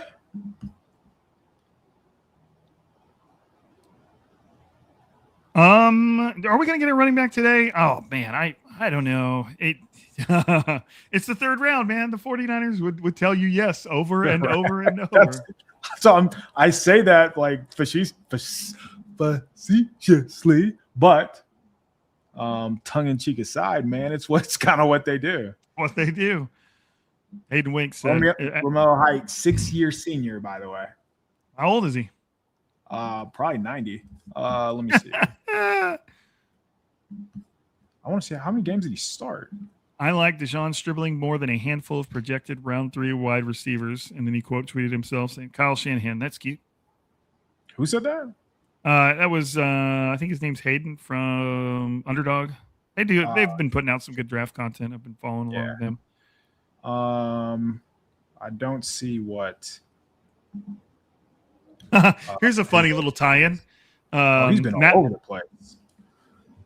Matt Lively of CBS Sports Bay Area said Romelo Height's strength is literally his strength. His dad, a Marine veteran, used to make him do push-ups as a form of punishment. It paid off after being drafted 70th overall. Deshawn Stribbling's dad was a Marine too. Now we found the through line. Who is the next player with a dad that was a Marine? That's all we got to do. We will decipher the entire 49ers draft class right now. Pick 73. Saints are going with tight end Oscar Delp. That's a good pick. That was a good pick. I like that. That is a good pick. I'm going to have my editing chops cut out for me because for the pod, I'm just going to take our reactions and stack them onto the back of the first one. It'll be our round 2 video.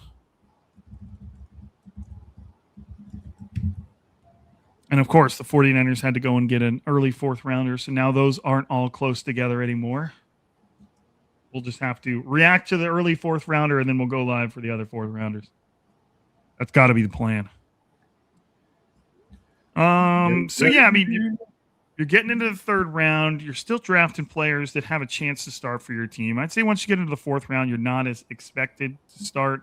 Deshawn Stribbling, though, not necessarily going to be needed as a starter, but I think he'll start seeing snaps pretty early on. Romelo Height, I mean, not technically a starter, but it seems like he's probably going to get on the field pretty quick. He went to college in 2020. He only played 1 game that year because he had right shoulder surgery. But that's 6 crazy. years ago? 6 years ago, he was in college. Navy kid will be one of our picks in the 4th. I certainly hope so. Eli Heidenreich. That would be the running back I want him to take. But because I want that, it shall not happen. That being said, KP loved Deshawn Stribbling. Yeah. And now they did it. Malachi Fields going to the Giants. Pick 74. Love that. I liked him, man. I think he's going to be an interesting player. I thought he could do a lot of the same things that Juwan Jennings could too. Obviously, they filled that role with Stribbling, but showing his highlights right now, and he just full extension one-handed catch. That dude was extended like 10 feet. He's a crazy athlete. I wonder what his background is. Has he always been a football guy? Bro, man, I don't know. Oh, the Giants traded up with the Bears. They flashed the trade details for all of about 2 seconds. Thank you for letting me read those. I appreciate it. All right, so the 49ers are not yet on the ticker. They're at 74, so we're still 16 picks out from the next 49ers pick. Deshawn Stribbling and Romelo Height. Let me see if I can find the remaining picks. I mean, the next one's 90, and then they're early in the 4th round. Let's go back to Cam Inden's tweet. So they just made pick 70. Looking at PFF, Romelo Height finished 7th among all pass rushers last season with at least 50 snaps in PFF's win percentage. He was at 22.5. His teammate, David Bailey, 22.4, right underneath him. Reuben Bain Jr., 22.9. So that's a pretty nice class to be in. Who was ahead of them? Guys who just small schools, Central Michigan, Western Michigan, New Mexico. So players playing non-real teams. So the draft class so far, wide receiver Deshawn Stribbling, 2nd round, number 33. And then you've got Romelo Height, 3rd round, pick 70. And then you got pick 90. And then tomorrow they're going to have 107, 127, 133, and 139. So what we'll have to do, KP, is let 107 come and go. And then we'll jump on shortly before 127 and just ride those out. And then the 5th round can be a 5th rounder. I don't know. I don't know if the 5th rounder demands a live stream. Sorry. That's going to be the Eli guy. And I'm going to be like, all angry. Just come on. Hey, guy's going to be a Pro Bowler. Watch his highlights.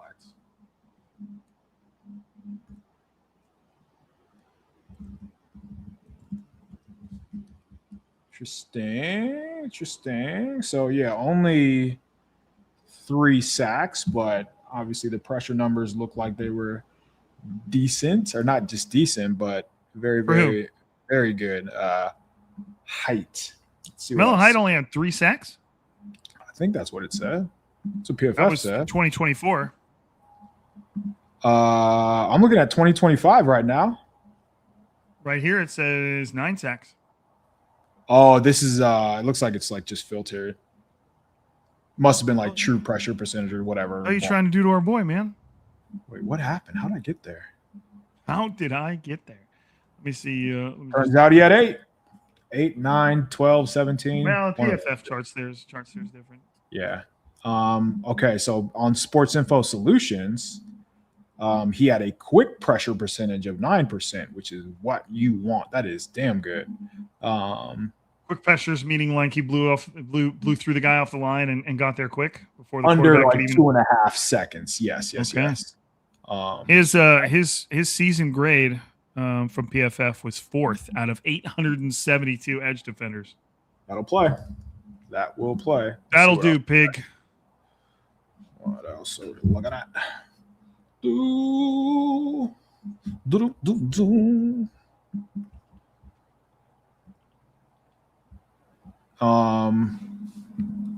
So the quick pressure percentage number was 3rd in this class. I can't see who 2 and 3 are, but on the scouting profile, he's listed as 3rd, and then was 4th in pressure percentage.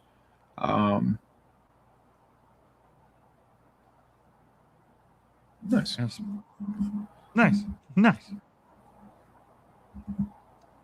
Okay, the 49ers are officially on the ticker. Miami's pick is in, and then you've got Pittsburgh, Tampa Bay, Indianapolis, Atlanta, Baltimore, Jacksonville, Minnesota, Carolina, Green Bay, Pittsburgh, Los Angeles Chargers, Miami, Jacksonville, Chicago, and then the 49ers again. Why is Chicago always picking right in front of the 49ers? This is pick 90. This is one that got in a trade once. Chicago's still right in front of the 49ers. The 49ers' new pass rusher, Romelo Height, is a PFF darling. Okay, here come the Dolphins. Let's hear what the Dolphins have to say. Center Dwight Stevenson, a 2nd-round pick by the Dolphins in 1980. Caleb Douglas, wide receiver Caleb Douglas, going to Miami. The 49ers brought him in on a top 30 visit. Senior Bowl guy? Yeah, he had a 6th to 7th round grade from Dane Brugler. So, slight reach, eh? According to him.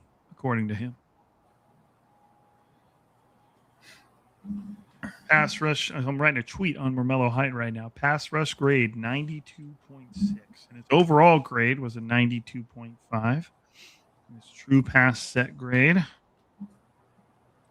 was a 91.2. Does all the things they need him to do. The 49ers sucked at rushing the passer. Only had 20 sacks last year. And now they get a guy that's all he wants to do. Pass rush win rate.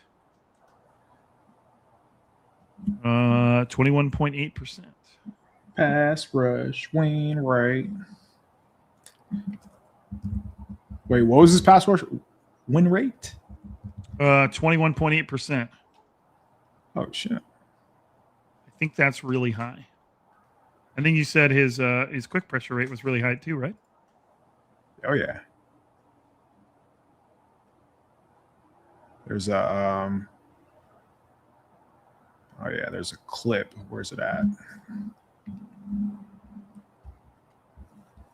He was I can't remember the team, but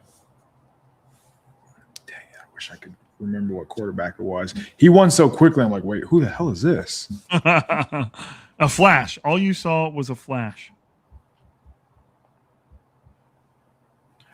How did he do at the Senior Bowl? Do you remember? Was he at the Senior Bowl? Yeah. I have no clue.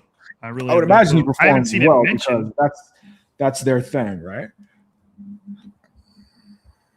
It typically is, yeah. I mean, Debo was a Senior Bowl guy, but he was a Senior Bowl guy when the 49ers were there coaching the Senior Bowl. Were they not? That Debo year for sure, yeah. Do you remember the 49ers when Kyle Shanahan was at the Senior Bowl and they were recording him talking to the players, and it was like on live TV, and he was dropping an F-bomb like every 3 or 4 words. Kyle, you can't say that. I was like, that's how I talk. Was a PFF. Wait, let me look at my notes on Max Ihanahour because I know I watched him versus Texas Tech. Let's see. Anything else I should include in there? I don't know all the different PFF grade stuff. Let's just leave it at that. That's a good tweet. Said the 49ers' new pass rusher, Romelo Height, was a PFF darling when it comes to getting after the quarterback last season. Overall grade, 92.5. Pass rush, 92.6. True pass set, 91.2. And a pass rush run rate of 21.8. Those are all elite grades. That's fun. That'll play. That'll do, Pig.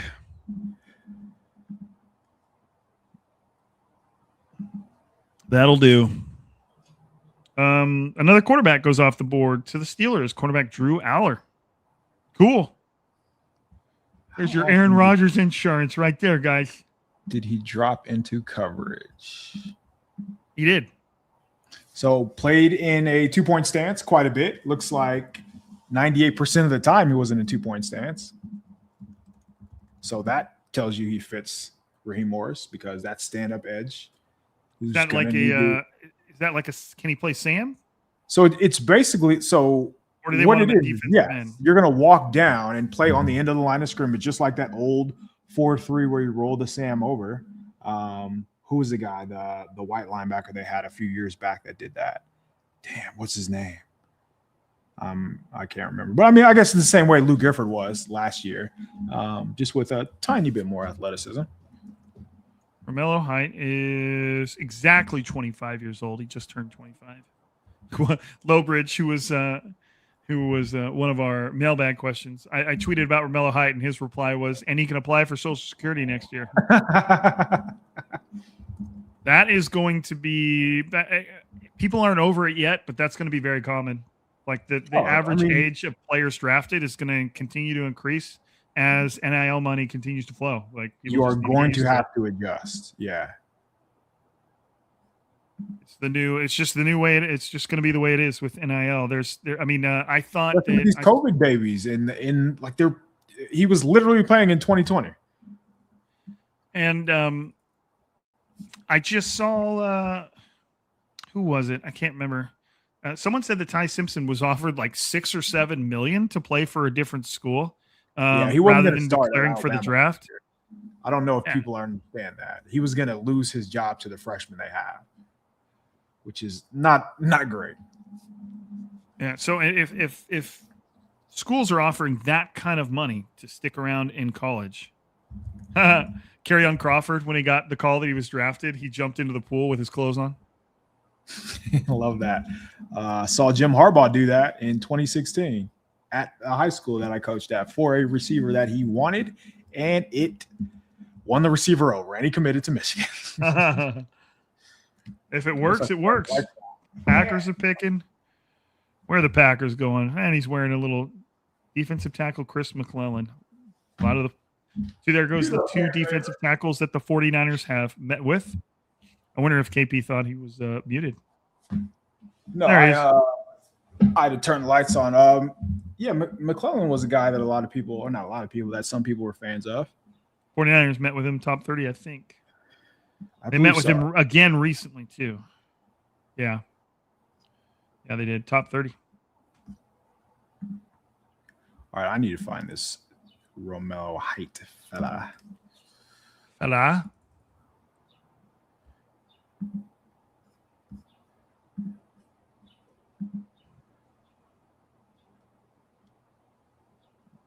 Yak receiver and a 3rd-round speed rusher after trade down too early to declare victory. Oh, stop it, Peacock. What'd he say?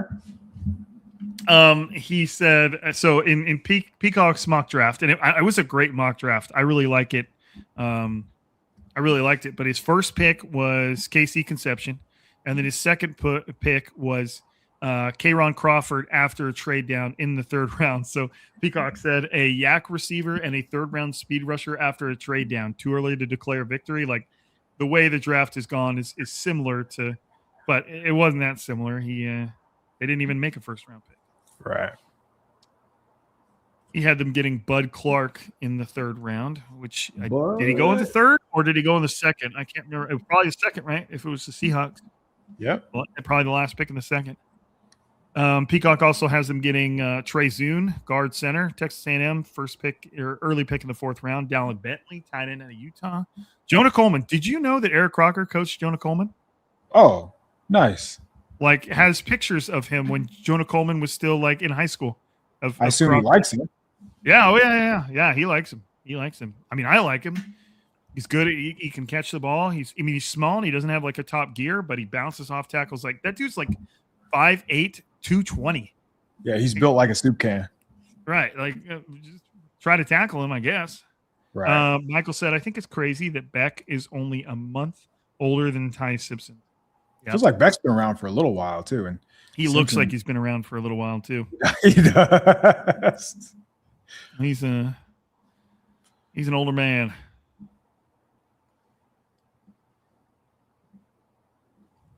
So interesting. Yeah. Romelo Height, I can tell, calmed the social medias down a bit. Everybody's excited that the 49ers got themselves a pure pass rusher. Do they have any more needs? Like, they've got a wide receiver, they got a pass rusher. They don't need an offensive tackle. Do they need a safety? Do they have any, like, they better get this? They've got a competition for left guard.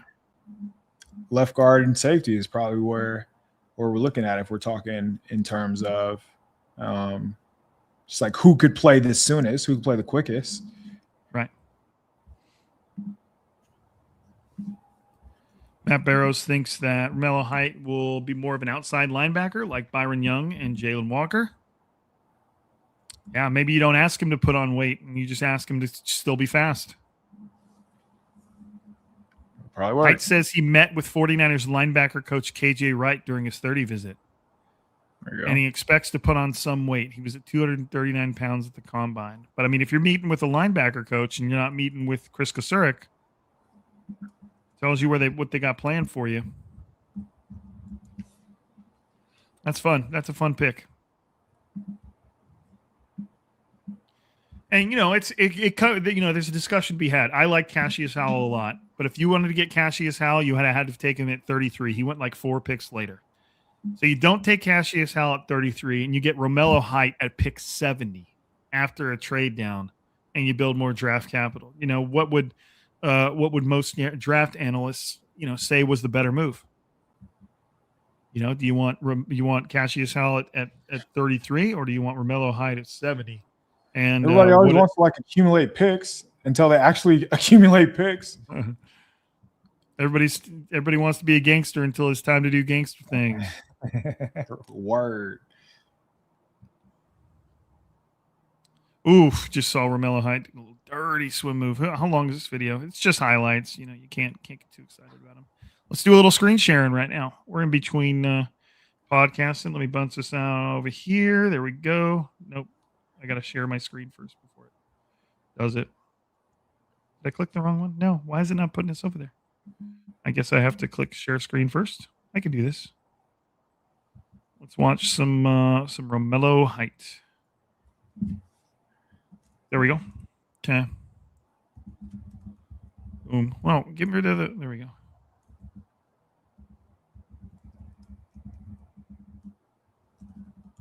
Watch this. Boom.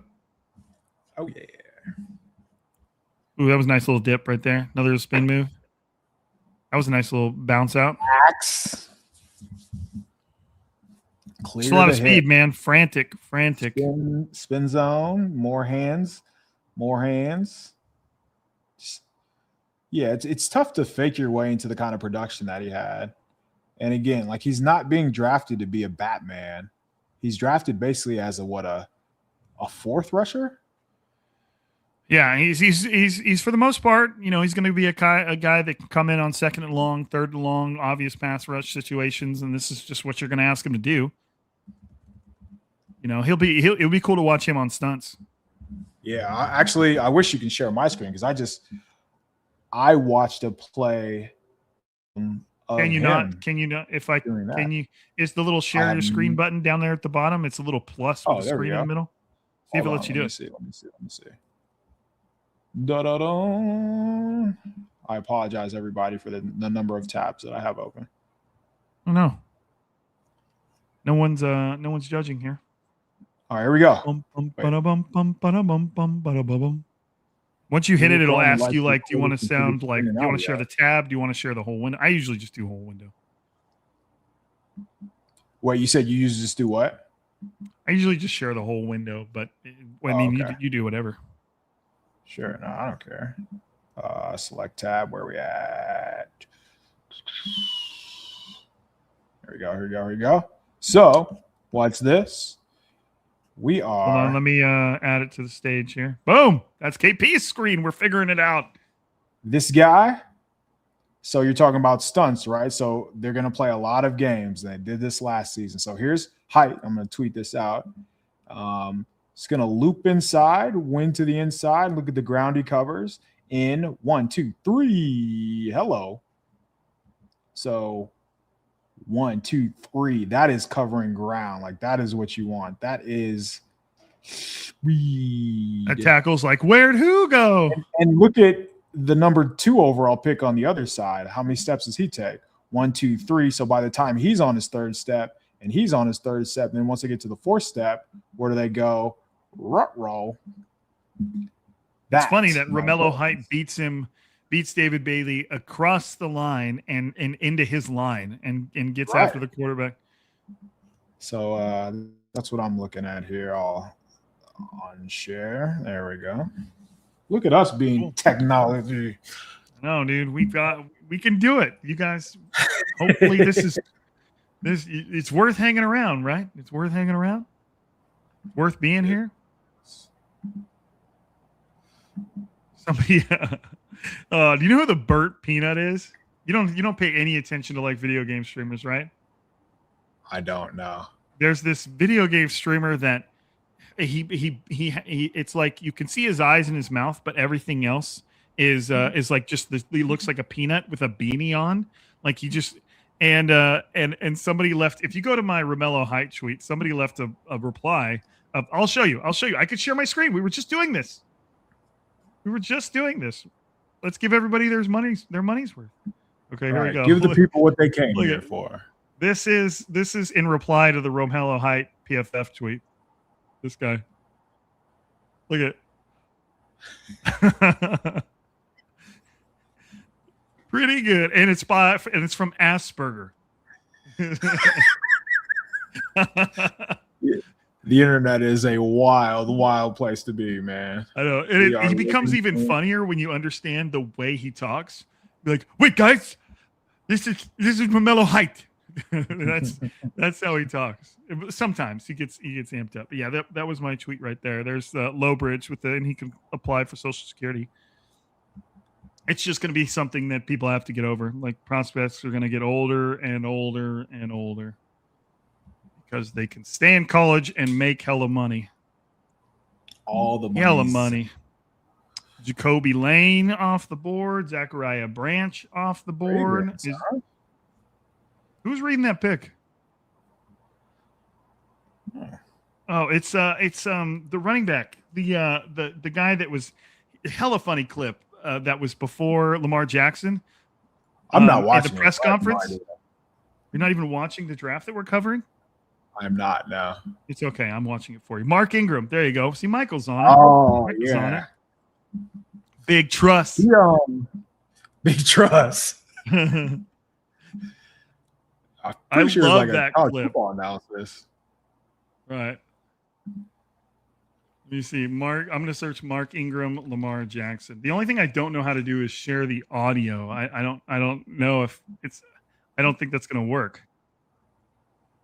You gotta tell me if it plays sound. I don't know if you're going to be able to hear it. Michael's on it. He's in here. He's on it. Let me see if it plays sound.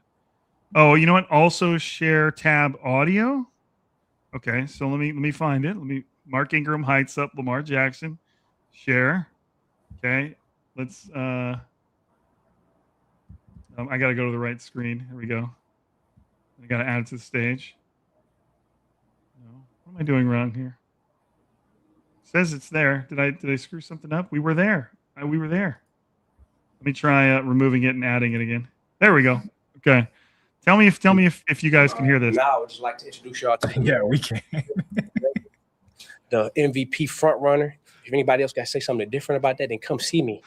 I'm right here in Bmore outside the bank. If you got an issue with that, come see me. About that. Big trust. Big trust, baby. In the flesh. Yes, In sir. the flesh.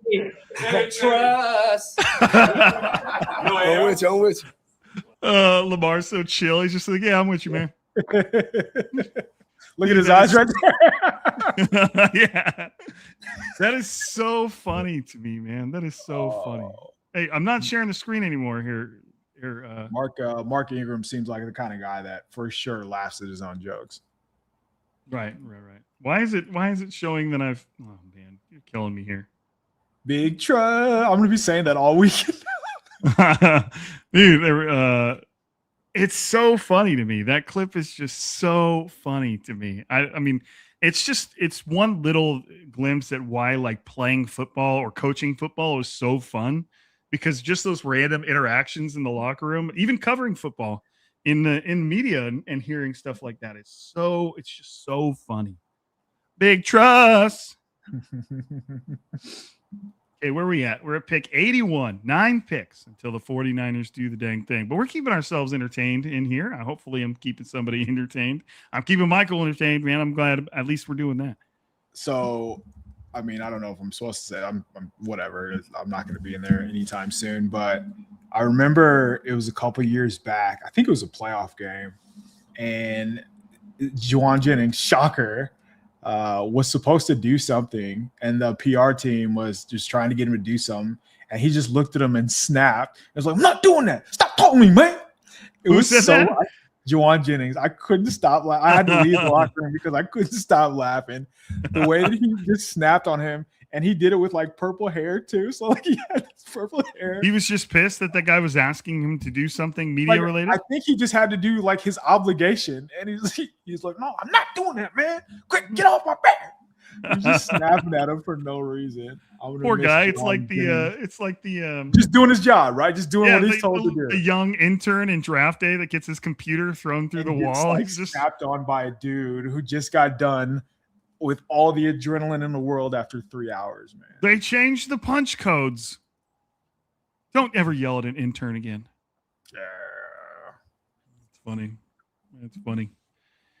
Jacksonville has now drafted 2 players in round 3 that were not ranked inside the top 150 on consensus boards. That's Matt Miller. That's a fascinating difference in how the players are seen. At least the players the 49ers are drafting were on someone's board somewhere. Commercial in progress. I don't know what pick we're at right now. Man, I stopped doing my big board. Wish I would have kept on it. Emmanuel Pregnon has still not been drafted. I got to pull up ESPN's big board just to see what the picks were. Albert Regis, where are you at there, Albert? I mean, it's not entertaining streaming to you, for you to watch me fill out my big board. That's for the most part why I have not been doing it. I'll have to catch up to it, but I wanted to do it so that way, I could kind of make my own picks. I think my pick when the 49ers took Romelo Height would have been Emmanuel Pregnon, who still has not gone. So what do you think? What are we missing? This guy was like early second.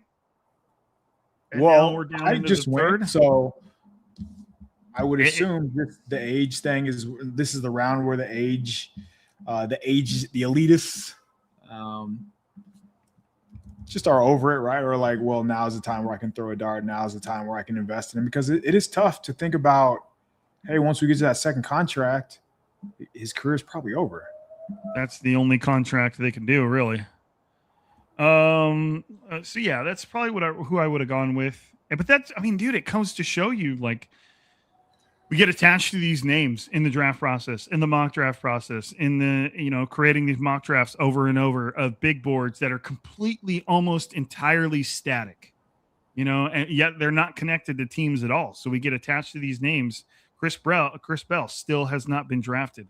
Emmanuel Pregnon still has not been drafted. Chris Brazzell still has not been drafted. There's all these names that everybody's just used to seeing. Dennis Sutton still has not been drafted, and the 49ers are coming up. So these are guys that I would have thought for sure are gone by now, but it shows you that we don't know. We don't know.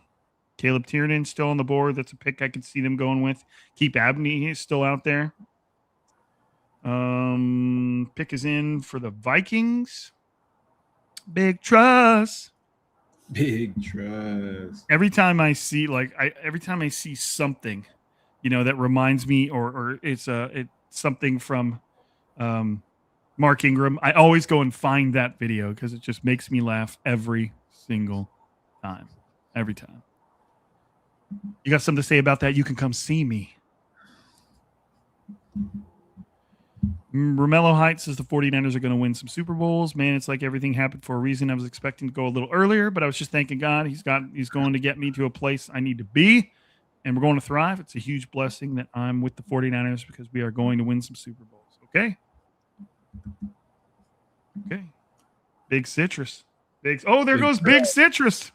Oh, come on. Big Citch. How beautiful is that? Yeah, you get me on a live stream this long, my true personality is going to start coming out. There's going to be all sorts of weird things going on now. It goes from professional podcast Lowder to goofy. Been on a live stream for an hour and 50 minutes Lowder, which is fine. I'm sure most people would probably prefer that one. But we'll go into podcast mode once the 49ers get a little closer to the pick. Right now we've got Carolina, Tampa Bay, Pittsburgh, Chargers, Miami, Jacksonville, Chicago, and then the 49ers. They can trade out. It's 10:20 on the East Coast, so I'm feeling goofy too, Rob. I mean, hey, I got a 2-year-old, so it's 7:20, and I'm feeling goofy. I still have to, when we get done with this, I gotta get my edit on. Big trust. Yep, stuck in my head. Shut up now, Rob. It's over. Carolina's pick is in. Thank you for keeping this thing moving.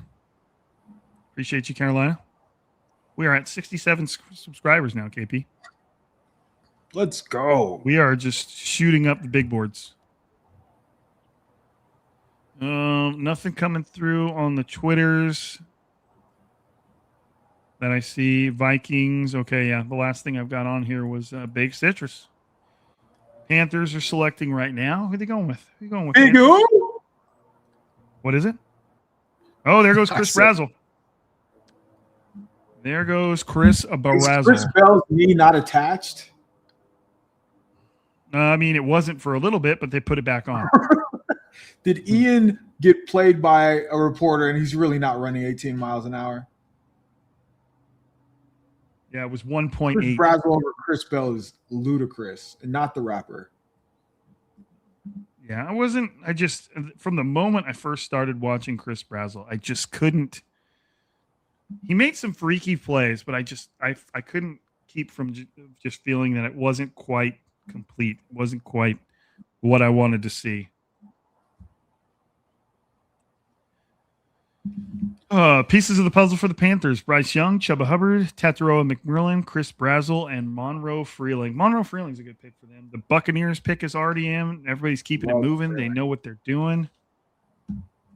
So we're gonna get to the 49ers quick. I mean, what do you think they should go, KP? Should they be looking at offensive line? Should they be going back to the receiver for some Chris Bell action?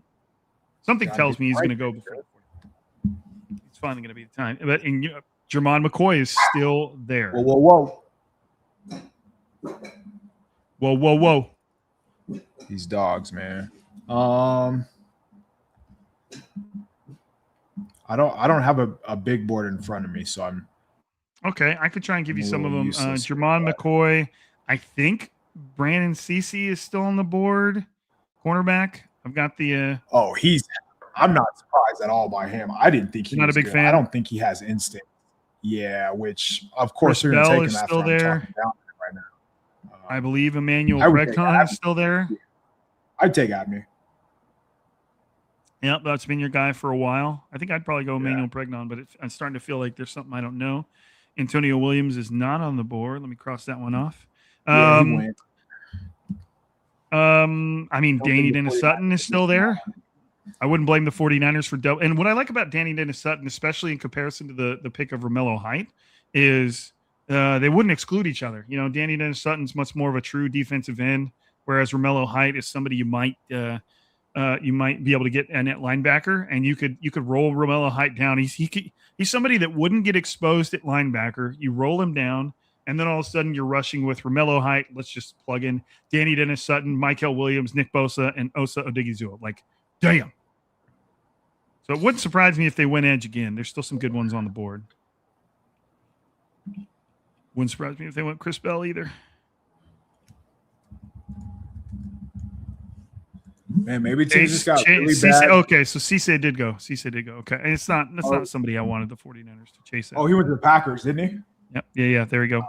I was way off. Christian Miller. Yeah, I still have some updating to do. Your food, Cisse. I feel like the name Cisse kind of disqualifies you. You're not great. Kidding. Okay, where are we at here? The last pick I see on the old Twitters, even on Twitters, is just Brazzle. So no one's ahead of the game right now. Wide receiver Ted Hurst, talented player. Skylar Bell, talented player.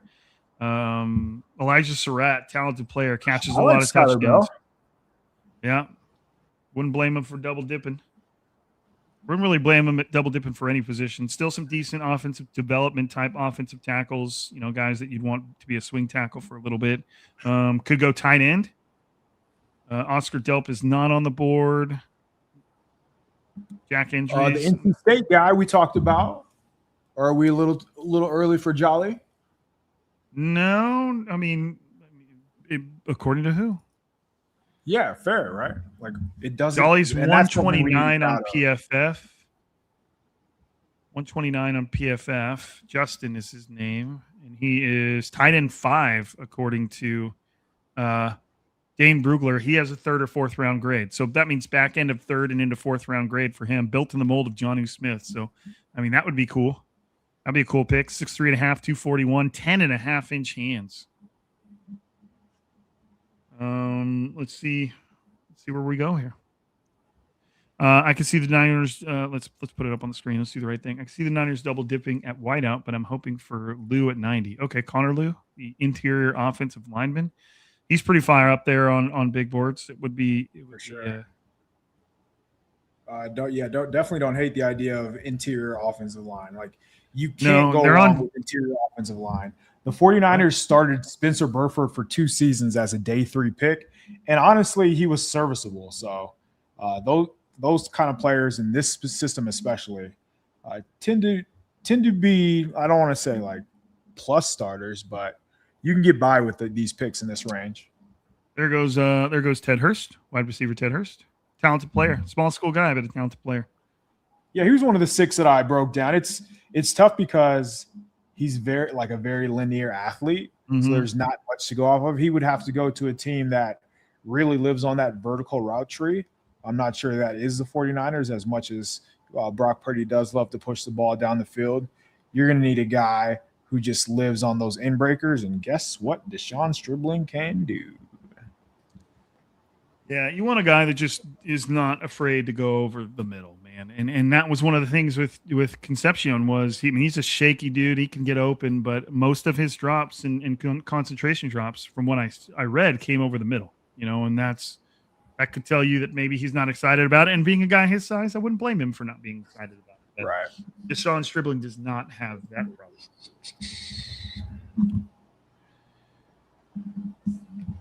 Look at everybody clapping it up. What if they made a pick and it showed the room and nobody was clapping? They were all just sitting there.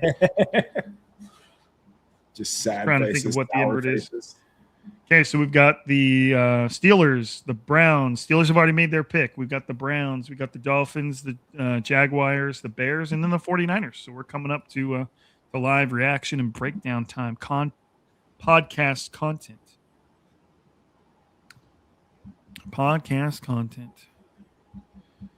Oh, a certain 49ers beat reporter declaring victory on my mock draft again, thanks to Romelo Height. Man, Okay. victorious, man. Just a legend in your own mind, living in your own world, dominating your own world, king of your own castle. Do you, Got, big dog?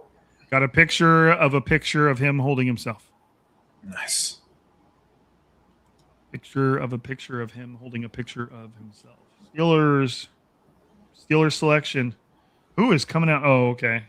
Stellus. Who's coming out to read it? He said, "See there, double do." Okay. Here we go. Steelers.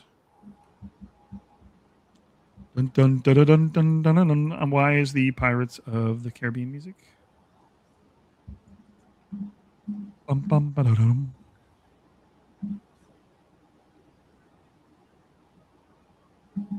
Oh, what's funny? 49ers Sports Talk is now breaking down the clip of Romelo Height, or posted that you were just showing on the live stream. I wonder where he got that from. Dalen Everett out of Georgia. It's a good pick. Another guy the 49ers met with. Yep. Another guy that would make some sense for sure. Cornerback who can run. Probably going to be able to play some special teams. That account, did he at least give me credit or probably not? No, I mean, did you post it? Yeah, I posted like 2 minutes ago. Oh, no. He just posted it himself. That's what they do, man. They all just we'll get them next time. They don't produce their own content. They just repost what other does. Dalen Everett.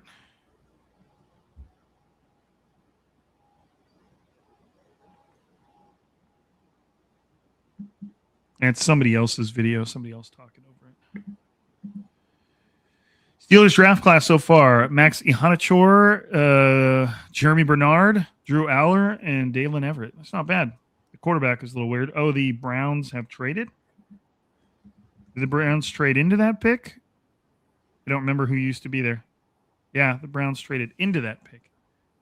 Browns are all over the place. They're having a pretty good draft. The Browns are.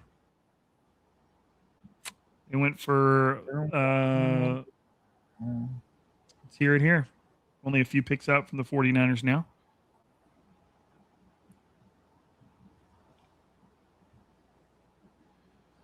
What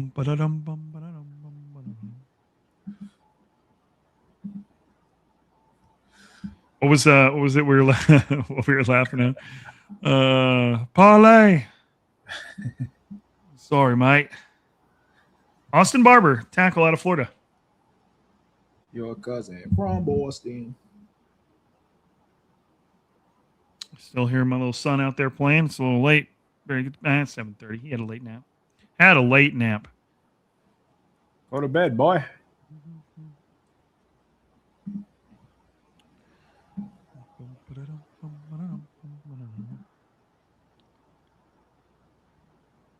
So we've got the Dolphins, the Jaguars, the Bears, and then the 49ers are picking again. All right. We're nearly here. Strib 10. Deshawn Stribbling. Interesting, man. It just makes me intrigued. You know it was a reach. You know it was at least higher than people thought he was going to go. So what did the 49ers see? That's exciting, man. If Juwan Jennings ran a 4.3, would the second round be a reach? No. Nope, it would not. Would a 4.3 have pulled him all the way up to the 7th round or the second round? I mean, with that mentality, man, it's tough to. I haven't posted it yet, but there are clips of him blocking corners literally into the ground. Good. That's what we need to see. That's what the 49ers wanted to see. Dolphins making their pick. Tight end Will Kasmarek. Looks like Ohio State. Yeah. Wouldn't surprise me if the 49ers went tight end. There's a tight end. I heard about him from Dieter. That was from Indiana. Let me see if I can find the tight ends here. But he just played like a Kyle Juszczyk role. And maybe I have to. Oh, I probably have to hit explore. Tight ends. Let me see if I can find the name of it. Riley Nowakowski. I don't think you probably would have watched him. 6'2" and a quarter, 215 pounds. Made the Indiana playbook come alive. Projects as a utility H-back. He's tight end 14. Dane Brugler gave him a 5th round grade, but it just seems like somebody the 49ers would be like, I'll take that guy. Nowakowski, Dane said, Nowakowski made the Indiana playbook come alive with his usefulness and execution in all areas. He projects as a utility H-back who can both play tight end and fullback. Like, that sounds like a guy the 49ers would be interested in. So you're saying running back in the 3rd round makes some sense. I'm not saying that. Hey, your boy. I think he just went. Sorry for the spoiler. Oh, the running back? Pregnon. Oh, okay. I wouldn't say he's my boy. I mean, the guy you've been standing on the table for. Jaguars. That would have been the Jaguars pick. Yeah. What? Buzzkill. I mean, to me, when it gets something like that, he didn't appreciate someone taking his pick either. But when it gets to somebody like that, like if he was really like, how do you say this? If he was really somebody that like was shocked that he was falling that far, you'd have a team making a trade up to go get him. You know, like it wouldn't just be him being allowed to stay on the draft board and flow through picks, and then he just randomly stumbles on to pick 88, and then somebody gets to take him. You know, if it was truly a fall that a lot of people didn't expect from Emmanuel Pregnon, somebody would have been trading up to get him. You know, so that tells me that the NFL was this is where they valued him. 49ers are a pick away from Matt Barrows. 49ers are a pick away from being on the clock. Some offensive line still available. Jennings Dunker, Caleb Tiernan, and he tweeted Emmanuel Pregnon. So this is a good slot for Tiernan. Hasn't been spoiled for Matt yet.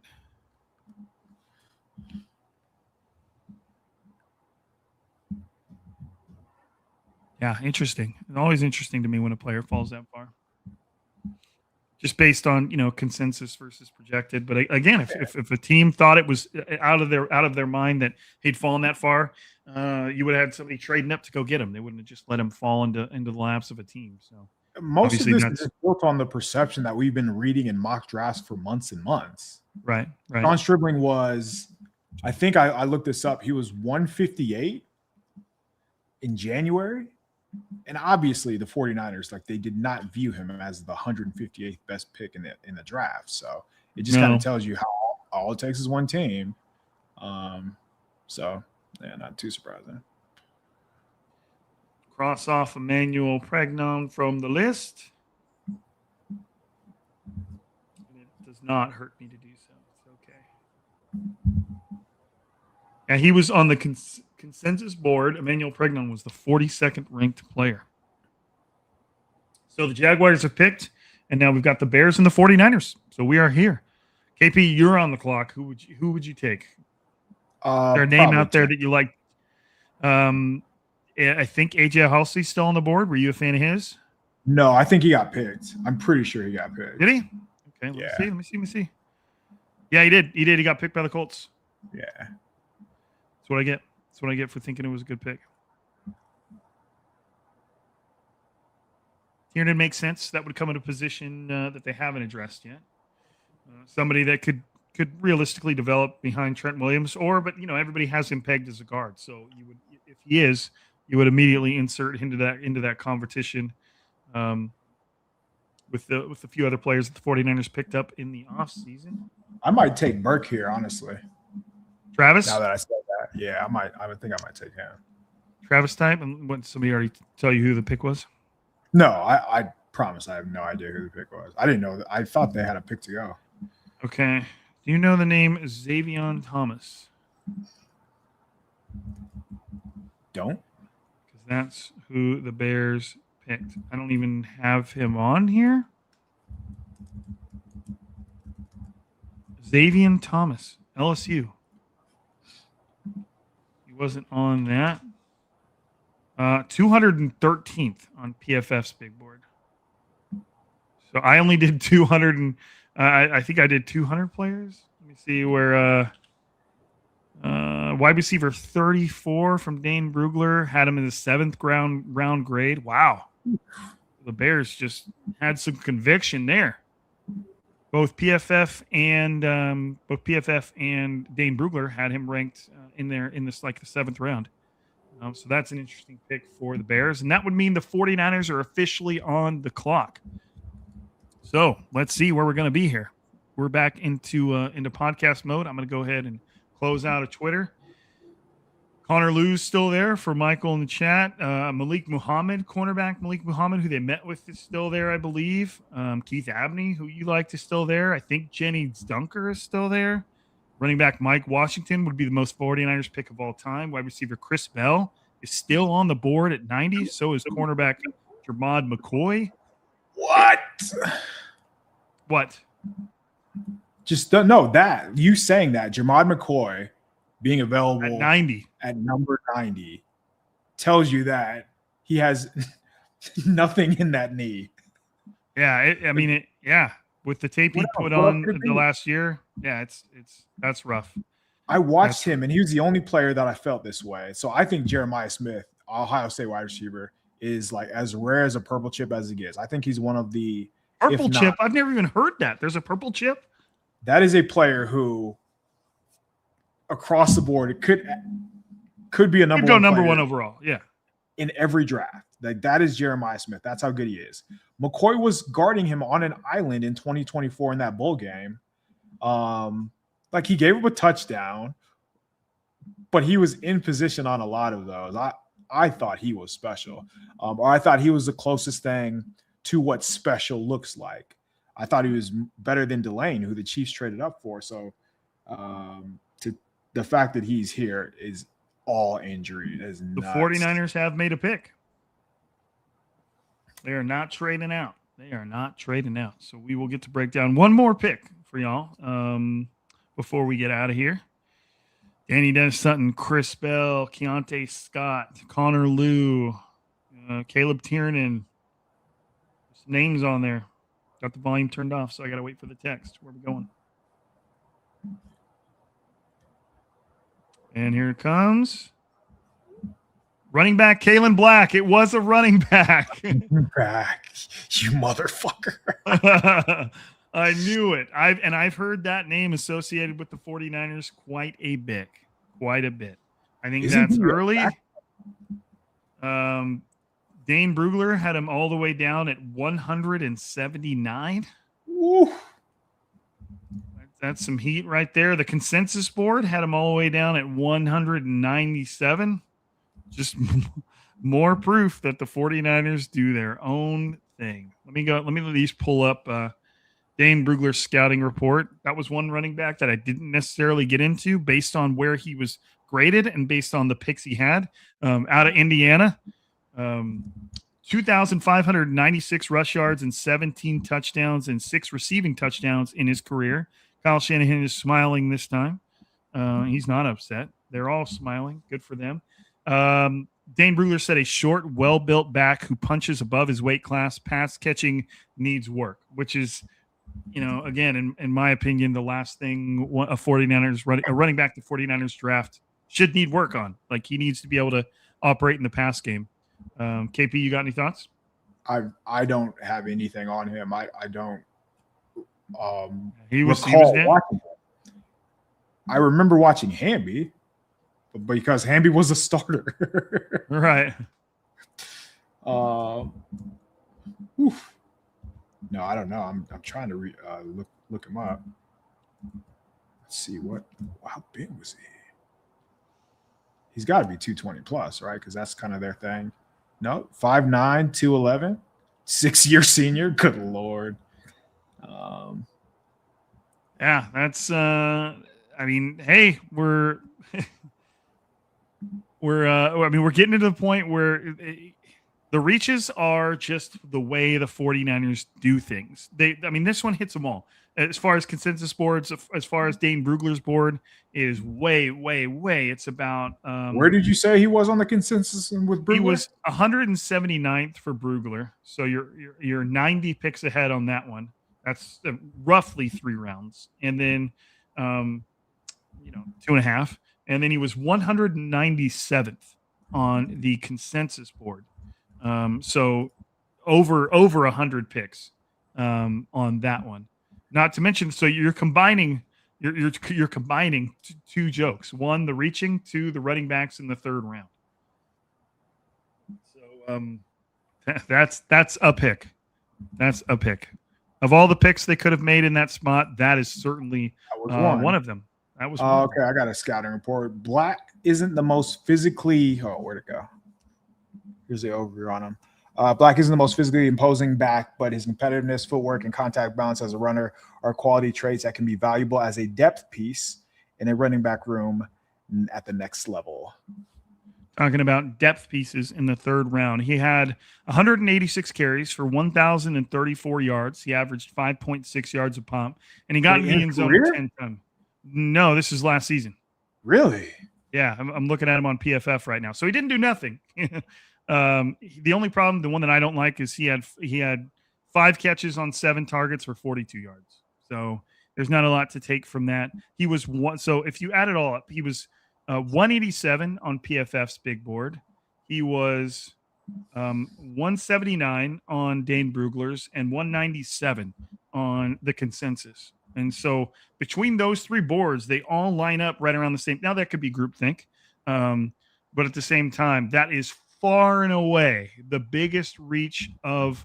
No, excuse me, I can't say it's the biggest reach of the graph because that would go to the receiver that was just taken by the Bears before this pick.